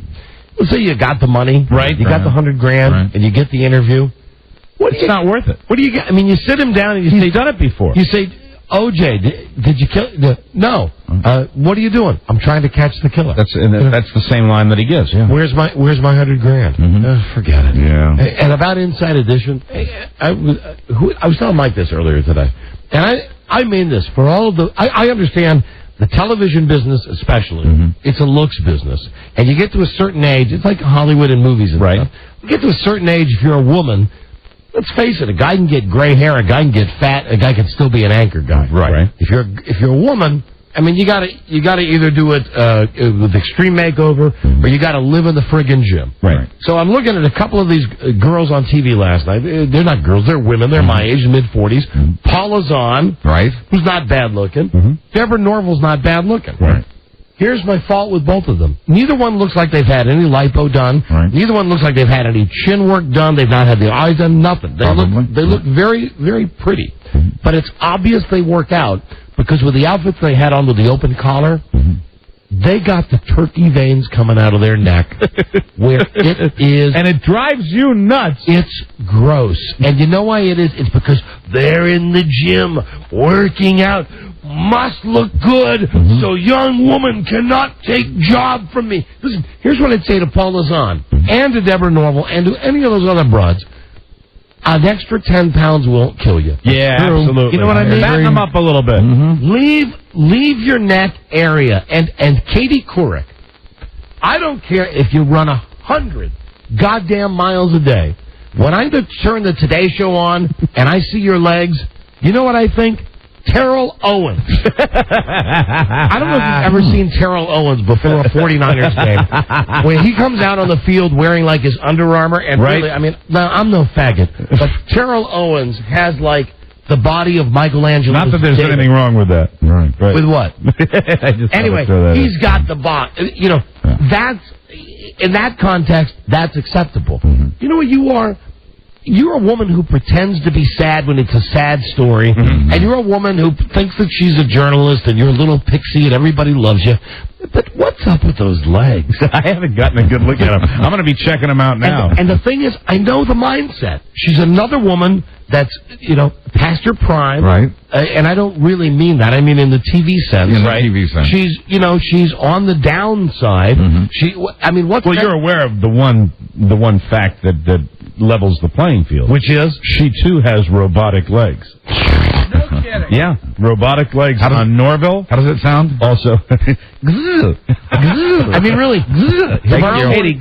Tomorrow morning, if Katie Couric has a dress on, check out the legs. Right. And tell me if at one point you don't think it could be a man's legs. Hey, but come on, Matt Lauer, great gams. Yeah. Now Matt Lauer has a better woman's body than Katie Couric does. That's fantastic, and I love it when he wears dresses. And he has the softest ass. Not that I'm a fan of it, but it just looks dreamy. Never knew that you had a chance to, get that experience. No, I'm watching TV, and hers looks just hard as a rock. Yeah. You know what I mean? His has got, So, in other words, send these anchor people donuts. Yes. Fatten them up. Dough them up a little bit. Yes. And listen, Katie Couric, if you're worried, for instance, about whoever the girl is that might take your job, Campbell Brown, first off, she got a hair lip that's out of this world. Well, based on what you want, maybe who should take her job should be Kirstie Alley. All right, now Kirstie Alley would be going to the extreme, Mike. Oh, okay. I went too far. She's going aim somewhere in the middle. She's let herself go. I don't want Time Daily. I don't want the maid from Will and Grace. Who is the maid? I don't know. Is the maid the one with the screwed up voice? No, that's her maid. The big fat lady. Oh, no. All right, Rob. She's gone too far. But I'll tell you what, the broad with the squeaky voice? Yes. How about Mimi? Mimi from Drew Too much. Drew Carey's here. And now the news. But I tell you what, with Mimi from Drew Carey, none of those turkey veins. That's right, never. No, but maybe an occasional hunk of turkey. None of those turkey veins. Anyway, girls, listen, don't worry about it. Come on. Because I know, I watch this Deborah Norville and I think, she's doing the news, and then what's her plan after the news? Okay, I'm going to go to the gym, going to run 40 miles today. I'm going to... Well, maybe it's a news thing. Look at the guy that's in the best shape on the show. Buzz? Yeah. He's the guy that exercises. Yeah, but Buzz is not going to be replaced because he's getting old. I mean, well, he's going to be replaced because he's getting old, but he's not going to be replaced because he's not looking good. Replaced because he's getting old in a matter of minutes. And it's not our choice, incidentally. It's God's choice. That's right. Whenever he calls me home. Whenever God needs a newsman. Whenever Dale Earnhardt needs an update. Buzz will be giving our eulogy. Anyway, don't worry about your target, your turkey neck. Don't worry about it. Veins. Let it go. They want to leave the lights on for Martha Stewart, speaking of lovely ladies. A group of mothers and grandmothers is asking everyone to show their support for Martha on June 6th by driving with their headlights on all day. The group, Active Voices, says Martha was convicted under a law that says you can go to jail for lying to the government even if you're not under oath. The group says that same law could be used against you if an officer stops you for speeding and you say you weren't. And this group is working to change that law. And incidentally, don't most cars now come with a feature where you can't turn the headlights off? Yeah. Yeah, they have the automatic thing. Right. You can still turn them off. But those are daytime lights or, running lights, and you can make them brighter by actually turning the headlights on full. See, I mean, if you really care about Martha. Some dope is really going to turn their headlights on just for Martha Stewart? Oh, a whole bunch of dopes. Okay. You see him just give him that one-finger greeting. If the barbecue was held today, more of us would rather invite Bush than Kerry. As we go into the Memorial Day weekend, which features those... Hold on, are we barbecuing them? No. I mean, the candidates, are we putting them on a spit? No, see, we're going into the busiest spit. Going into the... Oh, I said put them on the spit. Yeah. Spit. No, you don't want to do that. Right. As we go into the busiest grilling day of the year, on the spit. Memorial Day, a new survey says most of us think Bush... Put them down in the curb in front of my house. Most of us think Bush would be more fun at a cookout than would Kerry. Could you imagine, though, on the spit? Yeah. If you have George Bush all tied up and he's got a big apple in his mouth. And then you got another one with Kerry on it. And you got a guy, you got Ron Popeil there, and he's just turning them round and round, Right. And with both President Bush and Mr. Kerry, you just set it and forget it. The survey finds Bush to be more of a regular guy, which is why more people think he would be more fun at a cookout than would Kerry. Bush got 39% of the vote, Kerry only 11%. Now, the race was much closer on the question of who would you trust to run the family business, but here again, Bush came out on top, 46% to 41%. These polls crack me up. The race was even closer, of course, when it came to who should be president. A statistical tie, Bush 43%, Kerry 42%, with 6% Ralph Nader, who would probably declare the cookout to be unsafe. You guys know I'm going to vote for Kerry. Right. But I have to say honestly, if I was given the choice to socialize with the two of them at a barbecue, I'd pick Bush in a heartbeat. That's what most people say. Just because, not because he's a good leader or a good president, not that he's not, but the guy is just a walk. I mean, look what he did on his bicycle. Right. Yeah, right. If you go to the barbecue with Bush, there's a chance he might trip. How could you not set himself on fire like Tony Soprano's girlfriend? Man, it's charcoal lighter fluid. Choke on a Frito. Man, oh man, put this out. How could you not want to go with him? Yesterday's tirade by Al Gore makes you wonder who's running on the Democratic side. And for both of them, both Bush and Kerry, you hope they bring their daughters. Oh, yeah. Oh, yeah. That dress. Gore, Al Gore ripped into the Bush administration yesterday, calling W the most dishonest president since Nixon. Did you see it was a very Howard Dean-like moment? Al Gore. He's on the pit bull. He has nothing to lose. He lost it. I mean, he was screaming. It was great. He called other administration leaders incompetent, saying that National Security Advisor Condoleezza Rice, Defense Secretary Donald Rumsfeld, and CIA Director George Tenet should resign immediately. Gore said they've all bungled the war, encouraged the abuse of prisoners, and made the rest of the world hate the U.S. Quoting an impassioned Gore, "How dare they?" Analysts say John Kerry may be letting Gore do the dirty work in this campaign. Yeah, and that's what he should do. Right. Speaking of Nixon, that president was drunk and therefore unavailable during part of 1973's Arab-Israeli War. 5 days into the war, with everything about to explode over there, Nixon was incapacitated when it came time to meet with the British Prime Minister about the mess. A newly released White House... Don, baby, how's it going? A newly released White House tape has Secretary of State Henry Kissinger saying, when I talked to the president, he was loaded. To which National Security Advisor Brent Scowcroft replied, we could tell him the president's not available. Brilliant stuff. Good times. Oh, wow. Hold on. Who's the one guy you just mentioned before Nixon? Henry Kissinger? Here he is. Congratulations. This is Max Baer Jr., Jethro Bodine from the Beverly Hillbillies. You just won the CBS Celebrity Burp Contest. I'm kidding. One of the White House tapes. That's a bad joke. I'm sorry. Here's the tape of Henry Kissinger. Oh, good. There it is. Thank you. Thank you, Dr. Kissinger. Thank you. Thank you. I know. I didn't think Belushi did a great impression either. And from our Homeland Insecurity Department, it probably won't surprise you to know that New York is high on the list of possible targets for a planned terrorist attack this summer. It's mentioned in the memo we told you about yesterday, warning of a national threat.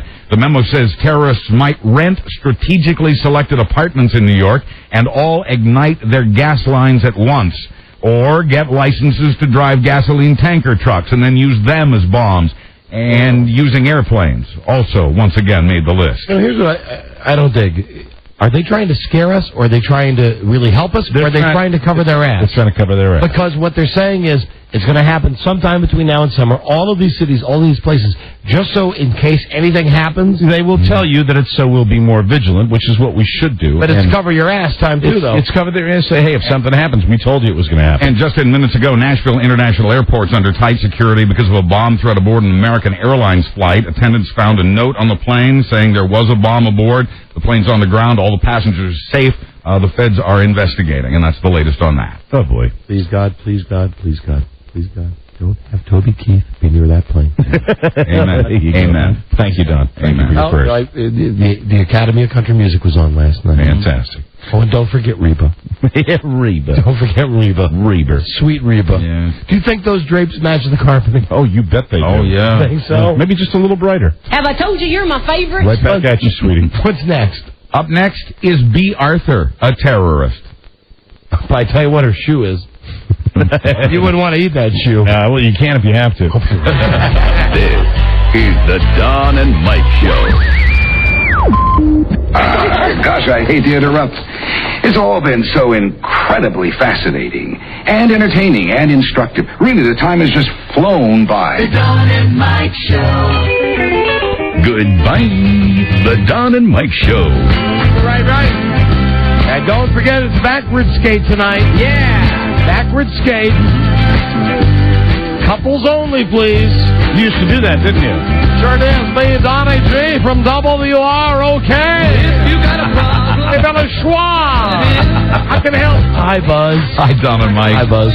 Former Golden Girl B. Arthur is a terrorist as far as KFC is concerned. Oh, poor you. And the chicken company has told this to Congress. Senior KFC executive Jonathan Bloom told the Senate Judiciary Committee last week that B. and Pam Anderson and Paul McCartney and Russell Simmons have behaved so badly over the entire alleged chicken cruelty issue that PETA's tax-exempt status ought to be revoked. People for the Ethical Treatment of Animals is a non-profit group, but Bloom says it doesn't deserve that status, being so chock full of terrorists. Take one. Quiet, please. The Colonel. Give us a second. I found a way to cook. Take two. I found a way to cook extra good. Come on over and try my crispy. It's entirely different, and yet it's just as tender and tasty. No, and it's just as finger licking good. You see, I found a way to cook chicken deep down. Well, this goes on for the rest of the show. So it was just a chance for us, Buzz, to play. You mentioned KFC and crispy. I found a way to cook chicken deep down. Deep down. And get that crispy, real crispy chicken crust. Yet it's entirely different. This was the good one. KFC reportedly dips its live chickens into boiling water to remove their feathers before they die. And the problem is? That's why it tastes so good. Yeah, right. The problem is what? Tell me. Movie maker Michael Moore, meanwhile, is the target of death threats after his award-winning movie Fahrenheit 9/11. Moore's people say he also got threats after bowling for Columbine. Isn't it all of those death threats are coming from his doctors? Yes, warnings, really. We just got your blood work back. Yeah, we took a look at those arteries. Somebody's out to kill you, and it's called time. He'd be one of your good anchors, you know? Yeah. Oh, no veins on him. Although, you know what? I bet he does have those fat guy varicose veins on his leg. Oh, yeah, down low. Years of strain. Meanwhile, another filmmaker is trying to make a documentary called Michael Moore Hates America, but he says he's having trouble pinning Michael down for an interview. Between ads for McDonald's and Taco Bell and the like, you won't be seeing ads for the movie Super Size Me on MTV. The network says the movie's ads are too disparaging toward fast food joints that help keep the lights on at MTV. Right, because MTV's got a conscience. Tell that to Walter Cronkite. They take care of their advertisers. Older sister VH1 has also pulled clips for the movie that were supposed to have appeared on a highlights show. Although McDonald's denies it, it appears the movie's forced McDonald's to drop its supersized menu later this year. Super Size Me is a top 10 movie, which is amazing for a documentary. It's also a Sundance Award winner. I'd love to see it. I really want to see that movie. Yeah, I hear it's good. Fahrenheit 9/11 is one that I cannot wait to see. And are we going to be able to see that before the election? Are we? Is that movie going to release it? Yeah, we will. It's getting so much press everywhere. Right. Somebody's going to pick it up. But won an award at the Cannes Film Festival. The big winner, yeah. Someone's going to say, no matter how mad Bush gets, you got a movie that, again, you know, Mike, I'm going to throw out that $100 million. I don't know how much Bowling for Columbine made. How much it made. Yeah, right. I think it was a big financial success. Right. Yes. And I know that from the clips I've seen of this movie, it's better. It looks fantastic. Yeah, I can't wait to see it. Same here. Why isn't someone doing something about the rising gas prices? Well, someone is. Has no one fought that? Who is, Buzz? The state of Florida. They've subpoenaed 8 oil companies to do some explaining. What are you clapping for? The state of Florida. It's one of the 50. The boy will clap for anything. Florida's Attorney General has launched an investigation. Quoting him, people deserve a reasonable explanation why the price of gas is so darn high. Darn it. Enough is enough, and frankly, it just keeps going up and up and up, end quote. That's what Diana Duggar was saying. Enough is enough. I just can't stop. I just can't stop. My stomach. Enough is enough. She could be an anchor. I'm so sad. She's gone. The American Petroleum Institute's talking tough. Go down to Smellville, Georgia. Smellville. I'm sure she's still there. I'm the manager of Smellville. We all love Diana. Town manager in Smellville. Smellville. Exactly what it is. The American Petroleum Institute's talking tough, saying we won't find out anything, or the Attorney General in Florida won't find out anything other than supply and demand. One lawmaker says he's found that oil executives often change their answers when asked to repeat them under oath. He says the threat of perjury charges may bring him around. You know, it's just a big jip. It really is. The gas price thing. Yeah. That over 2 weeks, it's gone up like 14, 15, sometimes 25 cents a gallon in 2 weeks. Yeah. And I think it's just how much we'll take. That's right. At this point now, if you go to a Coke machine to buy a bottle of, like I do, a Diet Vanilla Coke. Right. It used to be $1. You'd put $1 in the slot.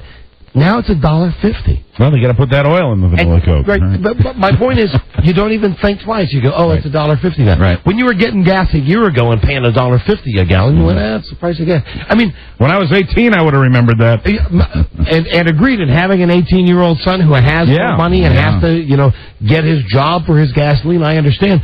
But what I'm wondering is, at what point is it really going to be too much? Because it's over $2 a gallon. It's $4 a gallon. $2.25. People aren't flipping out. I was going to $5 a gallon. That's when we have the big protest. I think at $5. I think $3's a bit. I think people almost are expecting $3 a gallon now. Yeah. Wow. Do you know I was talking to a guy? When was this? We're almost out of time, Buzz. But I'll tell you, a guy who had at the Exxon station by where I live, an SUV that gets worse gas mileage than mine. It's like negative gas mileage, and he's pumping it up. And this is what the guy said to me. He said, how much did it take to fill up yours?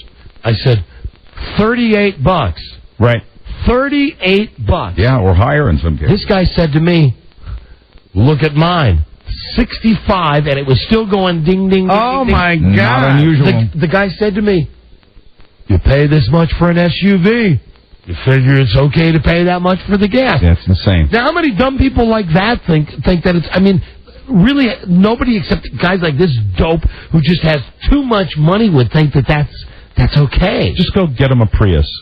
On that note, SUV sales are down. Hybrid sales are up since the gas price change. Interesting. Finally, it's happened again. In West Lynn, Oregon, a teenage girl awoke to find a man's body part on her face. What body part? I think you know. A good one? Yeah. Okay. But it was, across the nose. That would be the pancreas, incidentally. but it was a drawn-on body part. She'd been to a prom party and passed out. Her friends wrote and drew all over her with Sharpies and magic markers. Some of the words were naughty. Some of the pictures were naughty.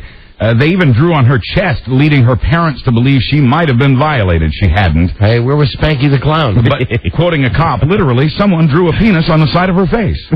I'm Buzz Burbank on the Don and Mike Show. Wow. No.